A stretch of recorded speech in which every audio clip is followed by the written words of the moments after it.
Selena jumped and almost fell off her chair. She rubbed her eyes and glanced around on high alert. Huh? Huh? What was that? I opened my ears more, catching more gunshot sounds echoing outside. I think there is a gunfight happening out there. A gunfight? Kevin picked up his spear and raced through the door. I think help has arrived. Come on. Selena and I grabbed our weapons, then followed Kevin through the hallway. We can research more about Lord Dragon later. In the entrance hall, my friends hid behind a pillar, staring at the front door. The guns grew louder and louder behind it. Jessica! Someone is shooting outside. Holly shouted, hugging Tiffany from behind like a frightened little girl. Is it an attack? Malaya asked. I shook my head. No, I think the door banged and rattled. Someone was totally outside. Hello? A man's voice shouted. This is the police. If anyone is in there, please let me in. My eyes widened after I recognized that voice. That's my dad. Hold on. It might be them trying to trick us. Tiffany cried. I growled at her and raced toward the door. Werewolves couldn't intimate different voices to treat their prey. And how the hell would they know about my dad? Kevin said the police would find us here sooner or later when our parents became worried. I didn't expect it would take a whole night for them to figure out we lost communication with the town. When they found the island, the werewolf biker gang found them too. Dad. I pulled the door open, letting the cold air breeze over my shoulders. A tall fat man in a sheriff's uniform charged through and collapsed to the carpet. His left arm bled with ripped flesh exposed beneath his torn fabric. I closed the door and sat on my knees near my dad. I pushed him onto his back and checked his wound. 4 deep red slash marks, nearly showing his bones. I totally couldn't tell if they were bitten marks on his flesh. God, I hoped not. If my daddy becomes a werewolf, he would totally track me down and prevent me from having my own fun. My friends gathered around him. Is he bitten? Tiffany exclaimed. I sniffed his wound, smelling only his warm flesh. I don't know. Kevin stared at the wound marks closely. I think those are only claw marks. He should be okay. I glared at him. Does he look okay to you? My dad moaned as he glanced at me. Jessica?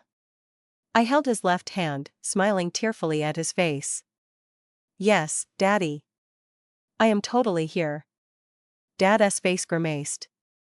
Why are you? He closed his eyes and slowly fainted. His cold breath left his lips. My heart raced and I shook his body. Dad? Dad? Wake up. Kevin placed 2 fingers on my dad's neck. His pulse is still beating. He must have lost a lot of blood when they attacked him. Hey, pig. Betty's voice shouted outside. Come back out and play with us. We're still hungry. Ha ha ha ha ha ha ha. I got up and marched toward the door with the spear in my left hand. Jessica, where are you going? Tiffany asked. I placed my hand on the door handle. I'm ending this, once and for all. No, Jessica. Holly cried. They will kill you. I gritted my teeth. I don't care. As long as they are here, help will never come. But we can wait until sunrise, said Malaya. That was part of the plan. I glared at her. And let my dad bleed to death? My friends glanced at the floor with worries clouding around them. Just listen to me. The longer we hide in here, the more lives will be lost. They just killed my dad's squad out there, and they are planning to break through to finish the job. We have to fight them now, or we will never see the sun rise over the mountains. It's now or never. Tiffany, Holly, and Malaya sat quietly on the floor. I could tell they were afraid because none of them trained to fight monsters like me. They were just ordinary girls who liked cheerleading and shopping. Without any good fighting skills, they wouldn't have a chance against the monsters outside. Only Selena, Kevin, and I could fight the werewolves, because we studied them and trained together to fight them. Either way, somebody has to fight them before they could siege into the castle. Selena rose to her feet. I'll come with you, no. I pointed my spear at her. You stay here and heal my dad. Kevin, you will protect everyone here. Kevin nodded. Do you have a plan? I glared at the floor while clenching my teeth. I don't know. I'll just kick all their asses until they totally run away. They will outnumber you if you step out there alone. I shot my burning eyes at him. Then what else should I do? Kevin tossed his spear toward me. Kill their alpha. I caught his spear and smiled at him. No shit. She's totally at the top of my hit list. I slowly opened the front door and stepped outside into the cold. With 2 spears in both hands, I knew I was ready to go full kung fu on everyone's asses. All the werewolves faced me. All 5 of them, sitting in the darkness like dogs waiting to hunt. Betty was the only one in human form. I haven't seen her change at all. I spread out my feet, aiming my spears at the wolves in a fighting stance.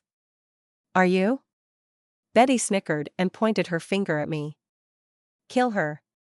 The 4 werewolves charged toward me, roaring for my blood. I sprinted toward them as I twirled my spears like cheer batons. Like spinning blades, they slashed through each wolf. Blood fell around me, but thank God it wasn't my blood. They fell to the ground, screaming in agony as their wounds hissed out smoke. I finished them by stabbing my spears in their backs and chests. With silver, I instantly killed the werewolves without breaking a single sweat. On the red-painted ground, the werewolves shifted back to their human forms.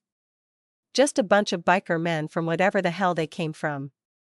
I dropped my spears and glared at Betty. She clapped her hands, showing no remorse for her fallen wolf pack. That was super badass. You killed my entire pack, all by yourself. I frowned. Aren't you going to cry for your dead wolf boys? Betty rolled her eyes. I can always get more werewolves. To form a new pack. They are just pawns who only serve me until they die. I scowled, feeling disgusted by what she said to me. You totally are a monster. Betty laughed. Why don't we fight fairly in our true forms? Let us see which one of us is the strongest monster here. I raised my left eyebrow. Why should I? I picked up one spear and pointed the blood-stained silver stake at her. I can kill you now. Betty held out her hands down. Don't you want to see my beast side? Was she totally kidding? If I let her transform, she could totally kick my ass. A smart girl should take no chances. Screw you. I threw the spear directly at her. Betty suddenly caught the spear with one hand. She grinned and snapped the spear in half. I dropped my mouth, but that wouldn't stop me from giving up. As I reached for the second spear, Betty tackled me. She pushed me against the tree and laughed in my face. Catch me if you can. After she let go, she jumped into the air, disappearing into the darkness above. I assumed she reached the castle rooftop from her super jump. I roared as my body grew taller, furry, and stronger. My muscles expanded as my head stretched into a wolf shape, letting my white hair hang across my hunched back. My transformation happened quickly. It felt like I dived through a fire pit quickly. After I finished, I howled and leaped like a rocket. I landed on the roof near the tower and glanced around. The moon glimmered above while a sea of fog surrounded the castle. Totally cold from where I was standing. Betty wasn't in sight, but that didn't mean she wasn't on the roof. That was why I had to keep my eyes and ears open. She could totally jump at me at any second. I sniffed the air, catching Betty's musty scent. She must be close somewhere. A sharp slash scratched my back, and a kick pushed me down. I hissed through my fangs and glanced up. A tall red wolf lady rose over me with glaring yellow eyes over her skinny snort. Long red hair, furry muscles, and a bushy tail wagging behind her long legs. She still wore her biker jacket and ripped jeans that reached her knees. Betty totally looked bigger than me, but I snarled to show I wasn't afraid of her. Her lips curled while showing her fangs a bit. Are you impressed, now? My eyes widened as my fur rose on my back from my prickling neck. Holy shit. Did she just totally speak to me? Her voice sounded deeper, although I still recognized her southern accent. This was totally weird and freaky. Betty blinked her yellow glowing eyes. What's wrong? You never heard a werewolf talk before? She grabbed my neck and lifted me up, squeezing her claws into my throat. I only groaned a little without coughing. I kept my vocals the same during my transformation, Betty grumbled in my face. Years of practice. She slammed me to the roof and mounted on me with her hands gripping my arms down. I tried to break free from her grip, but her weight felt like a boulder sitting on top of me. I could train you and show you the rest of the world, Betty whispered, sending shivers through my spine. We could also become an everlasting happy couple forever. Nothing will stop us and stand in our way. Her nose nearly touched my nose. All you need to do is kill your friends and run away with me. Let it all go and embrace what you truly are. I glared at her and smacked her off me. That should give her my answer. I jumped onto my feet and roared in her direction. Betty rose and snarled at me. You will regret this. She charged toward me, opening her mouth to bite into my flesh. I charged toward her too until we both clashed. We rolled around the roof, biting and clawing at each other. While wrestling, Betty managed to place me into a tough headlock. My windpipe closed as my blood boiled. Her arm squeezed and pulled my head at the same time. As if she was trying to decapitate me with her unnatural strength. Betty chuckled. After I take your head, you will watch me eat your friends, and then I will shit them out all over your face. Oh hell no. I grabbed her arms and yanked them hard. While snarling, my growl shouted, "Nuo." I swung my head back, knocking her off me. Holy crap. I just spoke. But there was no time for me to dance around in joy. After Betty got back to her feet, I headbutt her off the roof. Her body fell through the cold and landed flat on the ground. Damn. A normal human wouldn't survive a fall from a 3-story tall castle. Too bad Betty wasn't human at all. I jumped down and landed on my long bare feet. Betty still remained on the ground, which gave me enough time to grab the other spear. I aimed the spear as she rose, shaking her head. Without taking a chance, I threw the spear straight toward her. As Betty turned, the spear plunged through her chest. Her eyes widened and her mouth dropped, glancing at her blood dripping down her chest. She stared back at me, smiling. Damn he, no wonder my brother didn't kill you. She closed her eyes and fell to the ground, dead. I sighed as I slowly shifted back to my human form. Justice has been served. In the morning, I sat in a police boat with Kevin and Selena. I wrapped a towel around me, and my bare feet sat inside a bucket of warm water. I didn't catch a cold, but it felt good to feel warm after running around in the cold. Dad laid on a ginnery between me and my 2 friends. Dad's reinforcements had arrived after he recovered and called them. Thank God he survived, thanks to Holly. She used a cloth to keep his body from losing a lot of blood. I guessed her aunt taught her that. Her aunt was a nurse at the hospital. My squad sat in another boat, wearing towels and drinking cocoa to burn away their trauma. I could have sat with them, but I wanted to sit with my dad. So far he still snoozed like a big bulldog with a blanket over his body. Selena and Kevin were kind enough to join me with my dad. There was so much I wanted to tell them about what happened. While my dad snored and the boat moved from the island, I told my friends everything. Dad wouldn't hear us because he was a deep sleeper. So you haven't told Tiffany about Brian yet? Selena asked, rubbing her hands. I bit my lower lip. No. I think she had enough drama since last night. If she knew Brian set up the party for us to die at, Tiffany would totally go batshit crazy. But it doesn't matter now. Brian is dead. Kevin sneezed and rubbed his nose. Well, I can't wait to get home and tell my parents why the cops dropped me off. Yeah. I glanced at my dad. My daddy is totally going to ground me after he comes back from the hospital. Then tell him the truth, Selena suggested. I glared at her. What truth? That I am a werewolf? Hell no. Selena shrugged. We will make up stories to keep our secrets safe, said Kevin. But we can't avoid our parents' punishments. Selena frowned. My mom is going to kill me when I get home. I narrowed my eyes at her. You never told me about your mother. She glared at me. So. Does she know you are a witch? No, she doesn't care what I do, and I don't want to talk about her. Geez, does she have mommy issues? She never talked about herself since I met her. It must be a goth thing. I glanced at the island, shrinking in the distance. The police must be examining the bodies around the castle. Probably the biggest crime scene they ever investigated. The girls and I told them a psycho gang attacked our party. They butchered our friends, but we managed to defend ourselves. We were smart enough to keep the werewolves a secret. If we did, the cops would arrest us for taking drugs.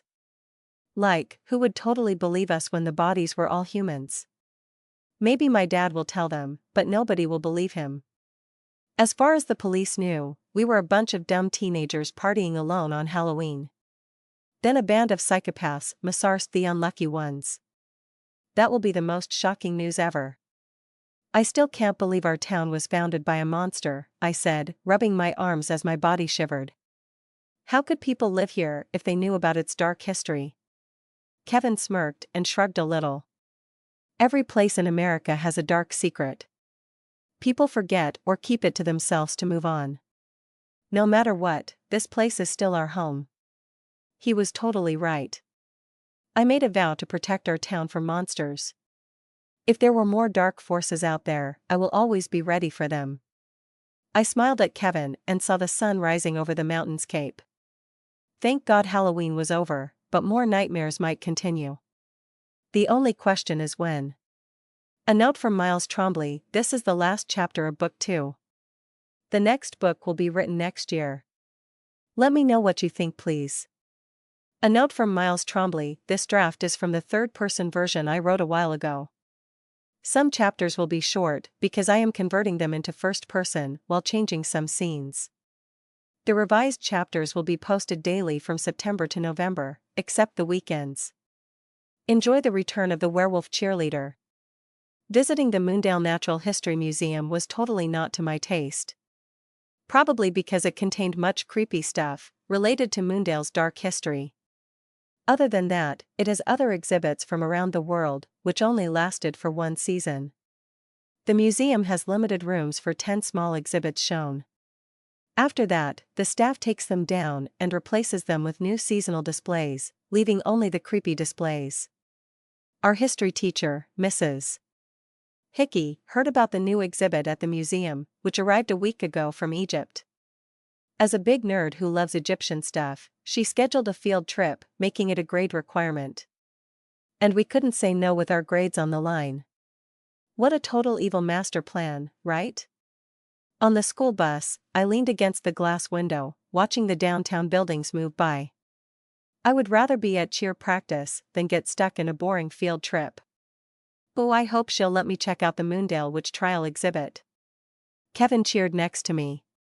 I glanced at him in confusion. How many times have you totally visited there? 2, maybe 5, but who cares? There's so much to learn about Moondale's history. Weirdness found this town.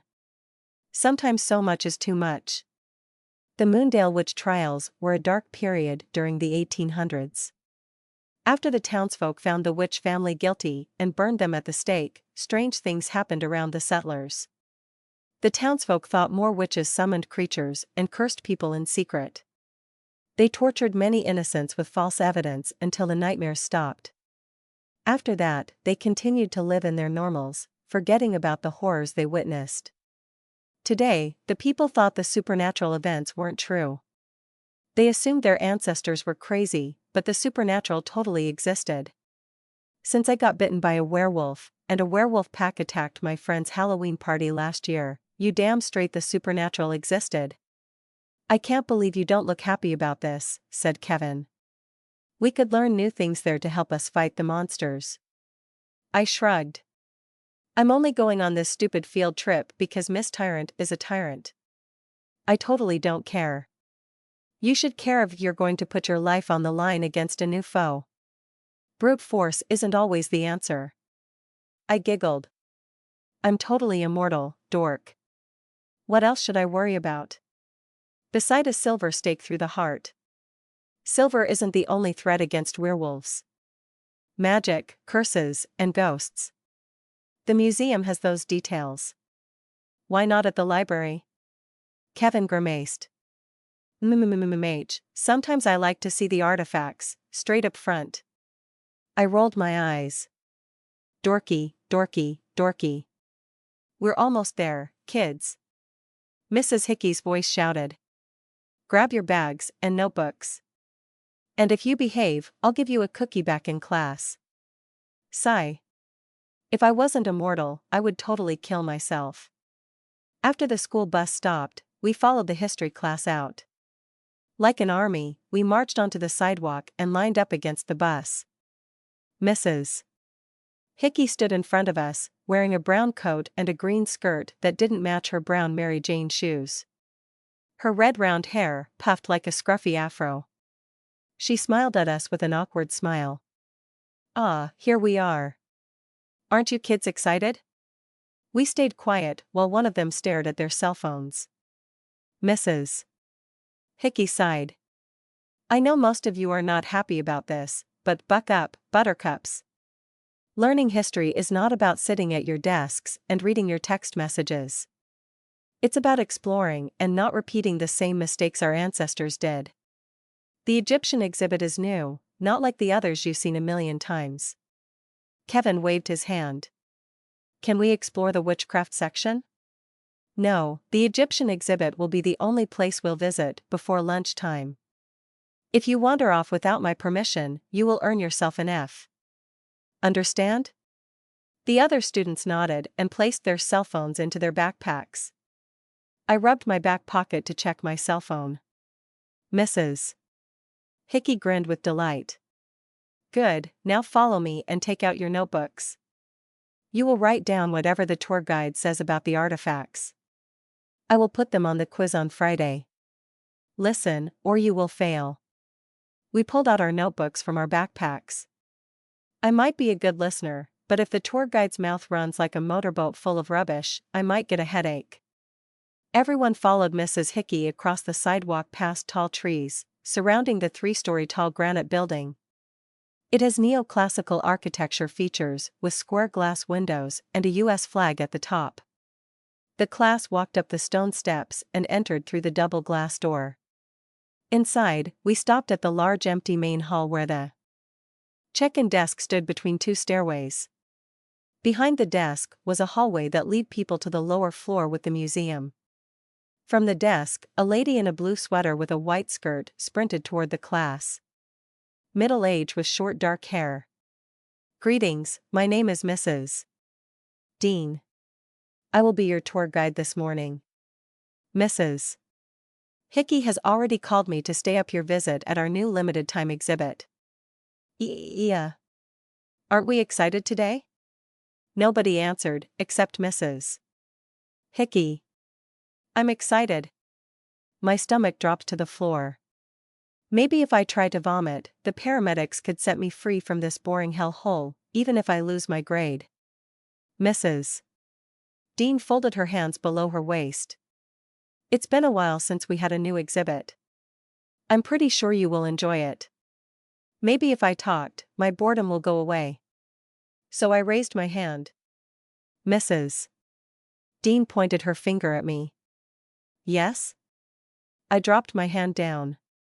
What's so totally special about this Egyptian exhibit? Aren't other museums have them already? Ooh, this one is special. The artifacts are from a newly discovered tomb near the Sahara Desert. After months of research, the expedition learned who the tomb belonged to. Please follow me and remain quiet. You don't want to wake up the mummies, do you? My back crawled. How was that supposed to be funny? On the second floor, we followed Mrs. Dean into a dark room. Painted black walls and small lights shined from the vaulted ceiling. Each light shimmered over glass box displays and along the walls. The boxes contained different artifacts, statues, amulets, jewels, masks, and pots. 3 sarcophagus coffins stood at the center of the room, surrounded by the displays. The museum shielded them in tall glass displays too for protection. Stone tablets, scrolls, and paintings hung across the walls under the spotlights. Mrs. Dean faced us. All the artifacts you see before you are from the palace of the pharaoh, named Sahir. I never heard of her, said a boy behind me. There are many forgotten Egyptian kingdoms lost in the sands before the birth of Christ, Mrs. Dean explained. Sahir preferred to keep her kingdom isolated so her rivals wouldn't attack her. Mrs. Hickey crossed her arms and turned toward us. Remember, notebooks out. Kevin opened his notebook and glared at the blank page. Can I use my phone instead? I can barely see in here. Mrs. Hickey glared at him. Did the ancient Egyptians use cell phones to write their notes? Kevin shrugged. I could totally see my notebook fine, thanks to my night vision ability. All werewolves could see through the dark, even in their human forms. How did the expedition found Sahir's temple? Mrs. Dean smiled at me. Good question. A satellite prototype that can uncover hidden monuments on the Earth discovered the palace. The expedition was led by Dr. Morris, who heard about the discovery. It took the team weeks to dig into the palace, and they found many relics to collect. We were very pleased he sent the findings here for the world to see. Only people living in Moondale could see them. Now let's head to the main attraction here, said the tour guide. Please touch nothing. She strolled up toward the 2 sarcophagi next to a black ebony rock sarcophagus. The golden sarcophagus belonged to Sahir and her daughter, Nathifa, Mrs. Dean explained. Sahir was a runaway slave who was adopted by 2 pharaohs. After they passed, Sahir took their place and moved her kingdom to a hidden region near Egypt. She met a Roman foreigner who became the father of Princess Nathifa. We don't know his name, but he passed after Nathifa was born. Probably because of a disease. I pointed her pen at the black sarcophagus. It has a strange wolf-shaped face below the top. Who's in there? Mrs. Dean checked the display. Oh, this one is very special. The expedition found it deep within the tomb, not in Sahir's burial chamber. Dr. Morris discovered the burial chamber was built to hold mummies who were convicted for crimes against the pharaoh. This sarcophagus contains Nex, who was Princess Nathifa's bodyguard. They began a secret relationship, though it was forbidden for the guards to make love to the heir. When Sahir found out, she confronted the couple to end their relationship. Nex turned violent and attacked the pharaoh. Mrs. Dean stared at the second golden sarcophagus. Poor Nathifa stepped in to stop the fight, but Nex struck her to death. In fury, Sahir sentenced him to be buried alive where he would be forgotten. After his sentence, Sahir took her own life by jumping into a river of crocodiles. She couldn't live without her daughter. Wow. How depressing. I used to enjoy reading books about forbidden love between 2 cheesy characters. Those books never had a sad ending, so readers would believe love solves everything. But in reality, love doesn't always triumph. Mrs. Dean sniffed. Well, let's observe the other relics. They should have happy stories. Kevin raised his hand up.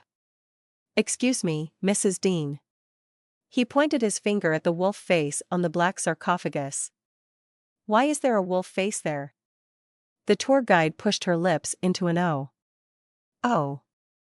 That is Nex's symbol to warn people who he was. Who was he? The tour guide bit her lips. It is only a myth. But back then, Sahir's people believed Nex was a monster. She pointed her finger at the engraved image. That symbol isn't a wolf. It is a jackal. A war-jackal. Whoa. Really? I asked. Mrs. Dean giggled. It is only a myth. But some Egyptians did believe man-like creatures walked among them to hunt them. When Nex attacked Sahir, he transformed into a ferocious beast. Because of his bloodlust, he murdered his secret lover. It took many guards to bring down Nex before they could mummify him. I believed Nex went so mad, he behaved like an animal. I gulped. Somehow those words shot goosebumps across my spine. Cool. One of the students cheered. Did they open the sarcophagus to see the creature? The tour guide shook her head.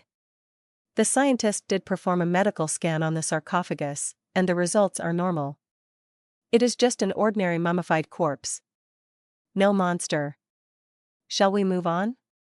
While the class followed the tour guide toward the left wall, I stepped closely toward the black sarcophagus. The hairs behind my neck stood up, and coldness drifted through my skin. Why was I being drawn to the coffin while my nerves chilled through me? Hey! Kevin approached me. Are you okay? I cleared my throat and nodded. Yes. I glanced back at the sarcophagus. Do you believe there are Egyptian werewolves in Egypt? Kevin wiggled his glasses. It is possible. There are probably different subspecies out there for a long time. That is why there are so many legends about them. I nodded with a little grin. Good to know. After school, I waited in the parking lot, holding on to my backpack straps. I checked her pink wristwatch and sighed. 3 p.m. I still have time to make it to my kung fu class at the Dragon Dojo. My schedule usually started around 3:30 on Tuesdays and Thursdays. Perfect, since I don't have cheerleading practice on those days. I heard a new teacher arrived to replace my previous teacher after he broke his back. Totally not my fault. His back sprung after he walked down a staircase at the mall. No wonder old people shouldn't teach kung fu. I hope my new teacher will go easy on me. I learned martial arts after my evil werewolf ex-boyfriend tried to kill me. I couldn't just fight like an animal because there might be more monsters who were stronger than me. I had to use my brain and fighting skills to overcome my enemies. So far, my new skills worked against my ex-boyfriend's sister, who tried to kill me and my friends. Nobody lays a hand on a werewolf cheerleader. Before I checked my watch again, my dad's Jeep arrived. He honked his honk like a dozen times. I'm here. I waved. Dad opened the side door and patted the seat. Hop in, my kung fu girl. I got in and closed the door. Dad. Don't embarrass me. There's nobody around. Except us. Dad chuckled and drove out from the parking lot. I only meant to say. I am still happy you didn't quit the Dragon Dojo. I glanced at him suspiciously. Why? Because if you give up, you might face serious consequences. I crossed her arms and turned forward. Yeah, I'm not giving up. Good. Dad turned the wheel. I remember you keep saying fighting is for barbarians. I lowered my jaw. I didn't mean that. I just totally didn't want to get hurt. Dad chuckled. Now you know why. Martial arts isn't for show. It is a serious self-defense skill for protecting yourself. You don't have to fight, but sometimes you have to. This town is dangerous at night, and freaks like to come out to mess with girls like you. If I didn't have to fight, I wouldn't. I never took self-defense seriously because I hung out with my friends a lot. We carried pepper spray and watched each other's backs. But everything changed after I received my curse. I knew my cheer squad couldn't protect me against a bloodthirsty werewolf pack. You could say not only I needed to protect myself against monsters, but also protect those who I deeply cared about. My dad still doesn't know my dark secret, which was for the best. Who knew what he would do to me if he discovered his daughter was a werewolf? We're here. Dad parked his Jeep in front of a square bricked building between two shops. The Dragon Dojo sign hung over the double glass doorway between windows, showing the students sparring inside. "Remember, call me when class is over," Dad said. "I don't want you out late." I nodded and stepped out with my backpack. "I'll call if anything comes up." "I love you." Andrew closed the door and drove off. I then entered the martial arts building. "Welcome to my dojo." Mrs. Young, our new teacher, walked back and forth in the center. "You are here to learn self-defense. Not for sports, not for women, and not for money. Kung Fu is a sacred fighting art form my ancestors practiced in China. My grandfather was a Shaolin monk who trained my father before my father trained me. I am here to share my teachings with you so you can kill your enemies before they kill you." That totally sounds hardcore. Today I will give a taste of my own teachings. Mrs. Young stopped and faced the students and me.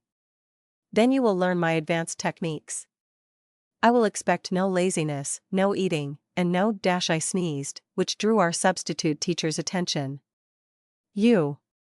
She shot her finger at me. "Stand up." "Okay." I rubbed her nose and got up onto my bare feet. "Did you sneeze inside my dojo?" "What?" I brushed the dust off my white martial art uniform. "Did you sneeze in my dojo?" My spine turned cold. Yes." The middle-aged Asian woman grimaced with a sharp glare in her dark eyes. "Are you sick?" "No, I just step forward." She wiggled her finger. "Now." Without a choice, I approached our instructor. She crossed her arms. "Sneezing is not allowed in my dojo. You leave germs on my mat." "But I totally couldn't help it," I said and sniffed. "Did you forget to dust this place?" "No excuses. You lack discipline." Mrs. Yang spread out her legs, leaning back as she raised her palms up in front of me. "Attack me." I blinked my eyes. "For real?" She smiled a thin grin. "It is time to teach you a lesson. Attack or I'll kick." I shrugged. "Okay." With my fists up, I charged toward Mrs. Yang. She blocked my punch and swung her other fist toward my face. But I swung my head to the left, dodging Mrs. Yang's fist. She threw another punch, then I jumped back. Impressive." Mrs. Yang charged, throwing all her fists toward me. I danced around our instructor's attacks, without even thinking about it. In my vision, Mrs. Yang moved slowly. So slow, I could move around her punches without taking a hit. I heard one student giggle under his breath. "That's right. I'm kicking a teacher's ass." Mrs. Yang stopped while breathing hard. "How do you move like that?" I grinned. "From our previous sensei." Mrs. Yang smiled. "He trained you well. Let's see if you can defeat me." She backflipped and stood in her fighting position. I shrugged and charged with lightning speed. Mrs. Yang swung a kick, and I leaped over her attack. My bare foot smacked Mrs. Yang's face, sending her flying through the glass window. I landed on my feet and stared at the shattered window in shock. "Oh, shit." The students and I rushed outside through the door. We found Mrs. Yang's legs hanging from a broken car window as the car alarm blasted. Luckily, she raised her right twitching leg. Class dismissed. After the incident, an ambulance arrived to bring Mrs. Yang immediately to the hospital. One paramedic said she has minor cuts and a broken shoulder. She should be fine after she recovers. Without her, we get to head home early. Before I called my dad, I spotted Kevin leaving a comic book shop on the other side of the street. Since I got some time, I joined him as we strolled downtown. I told him what happened so I could get my guilt out of my system. "Thank God I totally didn't kill her," I said. "I'm sure Mrs. Yang is a strong woman," said Kevin. "Based on what you told me about her, I just totally couldn't control myself. And I didn't think a kick would knock her to kingdom come." I never done that before against Mr. Who? You're a werewolf, Jessica. You have to stay in control with your strength. I blew a string of blonde hair from my face. What can I say to my dad? He will totally drop the bomb on me if I said I kicked my teacher out through the window. Kevin laughed. I think he'll think you're awesome. I glared at him. He gulped. Okay, say she tripped and fell through the window. Maybe you should train with someone who is stronger than you. Like who? Another werewolf? Kevin shrugged. How about we grab some ice cream? That should help you chill your anxiety down. I grimaced. I can't eat ice cream. Are you lactose intolerant? No. I haven't tried any since I changed. Kevin smiled. Don't worry, I did some research. Werewolves can eat anything from an animal. Dairy products are from animals too. I remembered my werewolf ex-boyfriend licked ice cream when we first went out together. Perhaps ice cream won't hurt my stomach too. I guess I can totally try one. Choose vanilla only, Kevin suggested. Chocolate and other flavors will make you sick. I thought chocolate makes dogs sick. Dogs are related to wolves. I smiled. Good. Vanilla is my favorite flavor. Oh God. My mouth dropped when we approached the ice cream parlor across 2 blocks. Chili bones, Kevin stopped and turned to me. What is it? I studied the square white building with 2 glass windows and the odd logo hanging above the doorway. Between the pink title was a skull on an ice cream cone, which could make the customers feel nervous about entering the parlor. I pointed my finger at the title. That is where Mark took me after we first met. Will that be a problem? We can find another. I shook my hands. No. I can totally handle it. Okay. Kevin approached the door and pulled it open for me. Ladies first. I giggled. You're totally a gentleman. As I entered, multiple ice cream flavors reached my nose in the cool air. Chocolate, strawberry, banana, and more that stirred through my memories. Kevin approached the glass counter, displaying all the open ice cream buckets. I stared at the different flavors as her mouth watered. It was hard to resist the other flavors, although they could upset my stomach. Hello, what can I get you? The ice cream man asked from behind the counter. Kevin held up 2 fingers. 2 vanilla cones, please. The man grabbed 1 cone and scooped the vanilla cream with his metal scooper. He placed the cream into the cone and handed it to Kevin. After he scooped the second cream and placed it into the next cone, he gave the cone to me. That will be $2 please, the ice cream man stated. Kevin handed him the bills and glanced at me. Wanna head to the park? It is a good place to waste some time. I checked my watch. Only a half an hour left. Sure, why not? The night fell quickly over downtown, but the town lights sparkled like the stars above, beautifully. More beautiful than being alone in the dark scary forest. It kind of reminded me of Christmas. In the park, we strolled across the concrete path through the open grassy field in the middle of downtown.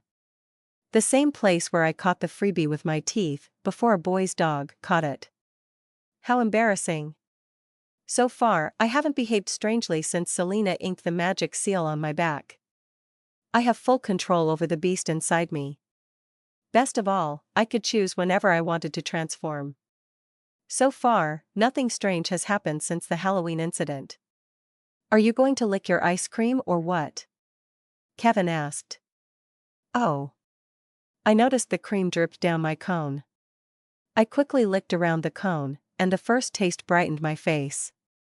My tongue licked the rest, so hard, the cream sprinkled all over the place. Kevin backed away while shielding his face. Ah. You're licking it like a dog. I stopped as the cream dripped down my face. Oops. The vanilla flavor was so good, I couldn't help myself. Sometimes my wolf instincts took over my mind subconsciously without warning. But I never harmed anyone. Kevin pointed his finger at my face. You got some all over. Well, only one thing to do. I rubbed the cream off and licked my hands. Every inch until my face smelled dry and stinky. At least I became clean as a whistle. Kevin chuckled. We should sit down. Okay. I followed him toward a nearby bench. I munched my cone and sat next to Kevin. I totally thought I would never enjoy ice cream again. It still sucks that I can't eat everything. It's totally like being on a strict diet. At least you don't have to worry about getting fat.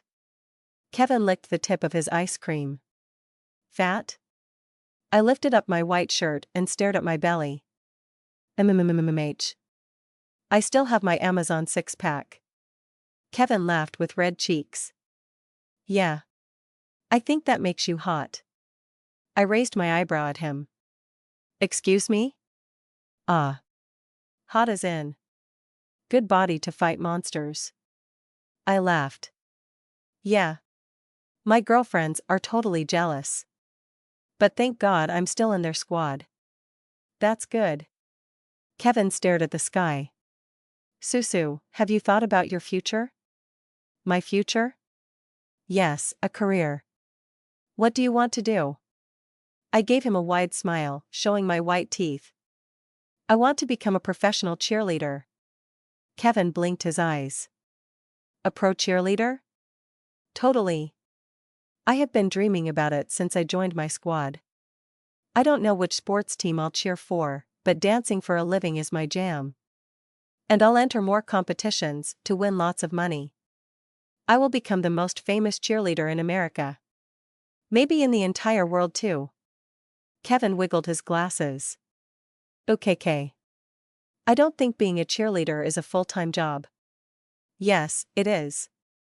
I heard plenty of cheerleaders get paid in the NFL and NBA. They totally dig it. I still don't think so. I heard they get paid less although they work full-time. Cheerleading is not a decent living. I glared at him. Oh, you're being a total party pooper like my dad. He disagreed with you too? Yeah, he totally thinks cheerleading is a dead-end job. He wants me to become a cop instead. Kevin dropped his mouth. Really? Yeah, like Kevin jumped off the bench and stared closely at my face. What the heck is wrong with you, Jessica? Did you forget what you are? My body shivered. What are you? He placed his hands on my lap, leaning closer to me. Jessica, you should become a cop. A werewolf cop. Or a superhero. My heart raced. Because Kevin's face was so close, he could kiss me at any moment. I don't. You can save many lives and solve strange cases. And no criminal can escape from you. Don't you get it? Kevin jumped back and held out his arms. Why waste your life in pointless cheerleading when you can transform into a monster to fight other monsters? You can still be a cheerleader, but fighting crime will give you more money. I blinked my eyes. But have you ever heard, with great power comes great responsibility? The greatest comic book writer wrote that line in Spider-Man. You should follow that rule too. My fists clenched. Stop. Kevin stomped his foot. I'm serious. You can do greater things than being a normal person. You're also immortal. Have you ever thought about that? I said stop. I roared. He immediately closed his mouth, standing like he saw a ghost. Tears dripped down my cheeks as my throat turned dry. I couldn't hold it in any longer. My mother was a cop in Beverly Hills and she died. I covered my face and cried through my fingers. My pain and sorrow poured out from my deep thoughts. I'm sorry. Kevin touched my shoulder. It took me time to sniff and catch my breathing. I never told anyone about this. I guessed it was the matter of time that I would spill the beans. I rubbed the tears off my face and said, Mom tried to stop a bank robbery on her own while Dad went to a liquor store. She saved a few people, but one asshole sneaked behind her and took the shot. Dad and I were traumatized when it happened. I sniffed. After her funeral, we moved out to escape from the pain of her loss. I promised myself that I will never become a cop like her. The job is too dangerous. I don't know why my dad wanted me to share his job. Maybe he wanted me to follow her legacy. But I wanted my own path that doesn't get me killed. Kevin grimaced. It doesn't matter now. You did risk your life to save people before. If it wasn't for you, we would be dead now. I glanced at him with water in my eyes. Yeah, maybe I shouldn't fear death anymore. Now that I am a werewolf. But I will still decide my own future. But I won't stop helping people. Kevin smiled. Good. I shrugged. Now I got my dark secret out, I should totally change the subject. What do you plan on doing in your future? Kevin gritted his teeth until he took a big sigh. Well, I thought about becoming a paranormal professor at a school. I titled her head. Seriously? Schools have classes like that? Some. Until I find the right school or college, I will push my studies to reach that career. Cool. Kevin smiled with his arms crossed. I want to teach people about the supernatural in our world. So they can fight it, or remain cautious. If more people are like us, they won't need us to protect them. Everyone should know the unexplainable dangers we encountered. I giggled. Not everyone might believe you. Kevin chuckled. Then I'll give them a bad grade. I laughed until my cell phone vibrated in my pocket. Excuse me. I answered my phone. Yes? All done? Her dad's voice asked. Yeah. Dad, you won't like this, but I'm at the downtown park with Kevin? Huh? Why? I'll explain when you pick me up. My dad sighed. Coming. I hung up my cell phone and rose. I gotta go, but thank you for taking me here. And? I stroked my hair. I'll think about what you said. Kevin smiled. Don't make the wrong decision in your life, or you will regret it forever. I giggled and pointed at his shoe. I think you dropped your ice cream. Kevin spotted his cone on his left shoe, covered in melted cream. Ah, crap. Huh. If I wasn't nice, I would have called him Cream Foot. I walked into my house first and stepped aside from Dad's path. He locked the door and turned toward me. I'll check in on Mrs. Young soon. See if she will be all right. I hope so, I said cautiously. Dad beamed his eyes at me. What exactly happened? I bit my lip. Sesh, tripped. Dad crossed his arms. Tripped? Yeah. Totally. It was so slippery, she flew out the window. Totally trippy. My dad shrugged. Well, if she can't come back, perhaps someone else will take her place. Actually, Kevin said he could teach me some moves. Dad hung his coat on the rack. That is why you're with him at the park. Yeah, he took me out for ice cream too. But it wasn't a date. He thought it was nice. Dad smiled. That's sweet. The phone rang from the kitchen. Dad placed his hat on the rack next and rushed to the kitchen. Excuse me. I stepped toward kitchen door, near the crack with my ears open. Who could be calling her dad? With my enhanced hearing, I could hear phone calls as if they were close to her. Sometimes they were annoying when personal conversations were being told. Last time at school, I couldn't stop hearing the lunch lady tell romantic poems to her husband. Although I covered my ears, the cringe totally kicked my ass. But listening to police reports from my dad on the phone helped me become aware of strange crimes in town. If anyone reports something weird, I would immediately investigate behind my dad's back. However, he never allowed me to join him because of police business. Maybe I should pretend I wants to become a cop after all. That way it would be easier for me to join him and see what the commotion was about. I watched him pick up the phone near the counter. Yes? He answered. Sheriff, we need you at the Moondale Natural History Museum now, said a woman's voice, probably a secretary who worked at the station. What is the problem? There was a break-in, and a witness found a body near a missing mummy. You need to check it out. Is my partner there? He just left. You will meet him there. Okay, I'm on my way. I stepped away from the door as Dad hung up the phone. He approached me through the door. What is it? I asked. Dad grabbed his coat. Sorry, sweetie, but I have to head out again. I crossed my arms with a sneer. Police business? Dad placed his hat on. Yup. I don't know how long I will be out. There's steak in the freezer for dinner. I already ate. Okay. Bye, sweetie. Dad kissed my forehead and headed out through the door. I heard him lock the door on the other side. And don't call boys over. I laughed. You're totally dramatic, Daddy. I listened to his footsteps reaching the Jeep and he opened the door. After his vehicle drove off, I raced up the staircase to my bedroom. A break-in, a body, and a missing mummy at the museum? Who would want a mummy anyway? I totally needed to see the crime scene.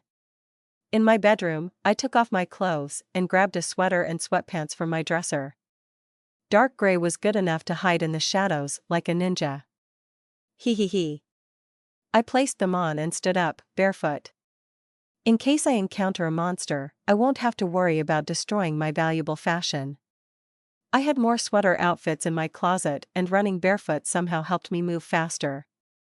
Werewolves hate shoes, I guessed. I then opened my window and leaped through it, landing in the tree.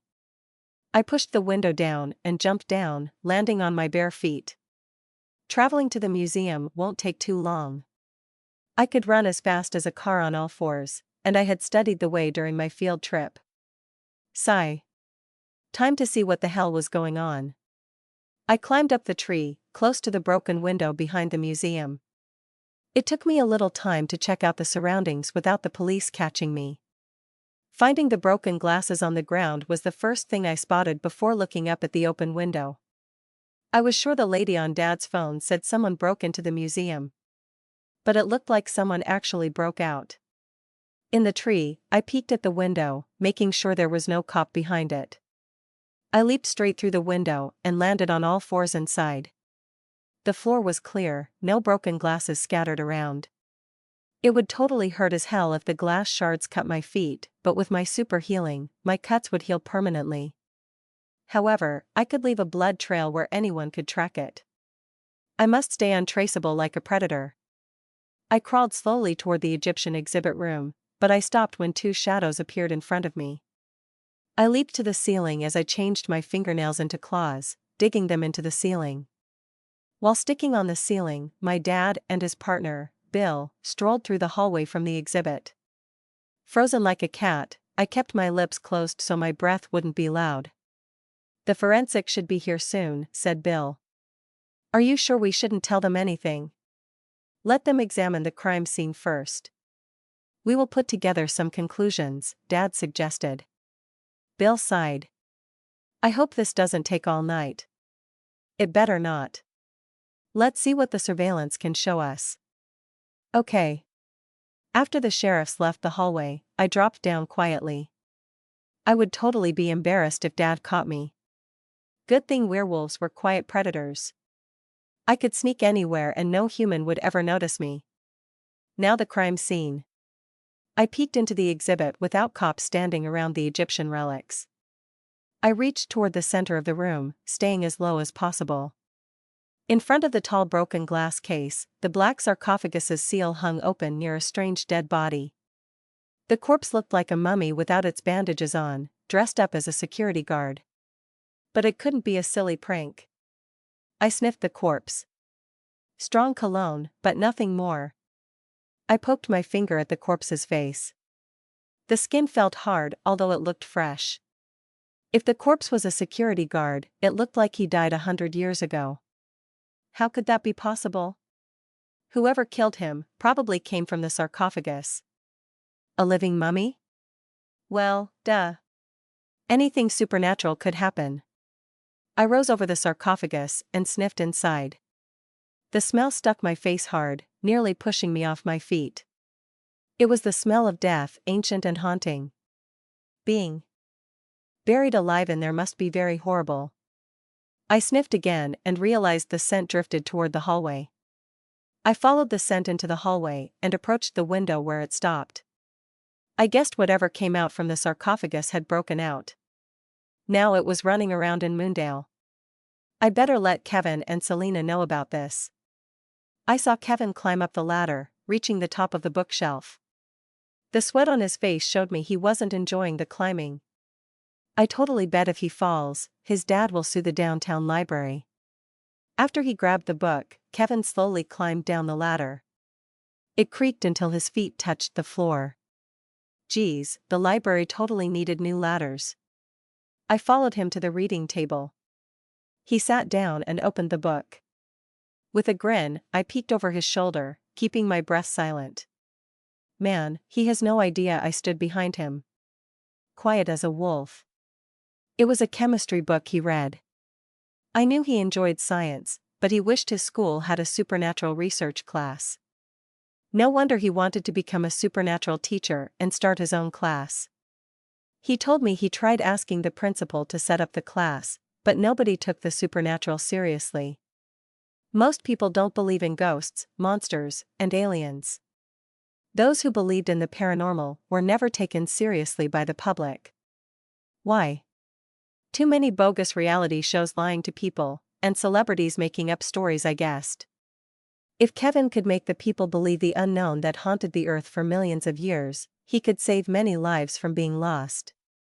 He will find a way after he completes his education. Okay, time to reveal myself. Hey! Kevin jumped as he dropped the book. Whoa. He caught his glasses before they hit the table. He sighed as he placed them back on. I covered my mouth. Sorry. Are you dash? He glared at me with his finger on his lips. SSSSSSSSH. You scared my butt off. Sorry. Sorry. I didn't mean to totally surprise you. I'm just totally good at being sneaky now. I can see that. Kevin sat back at the table, panting under his breath. So what's up? I sat on the other side in front of him. Did you hear about the break-in at the museum last night? I heard the other kids gossiping about it at school. I was there. I checked the whole place while my father investigated. Kevin turned a page in his book. What did you find? I leaned closer toward him. I found the black sarcophagus open on the floor, next to a dead security guard.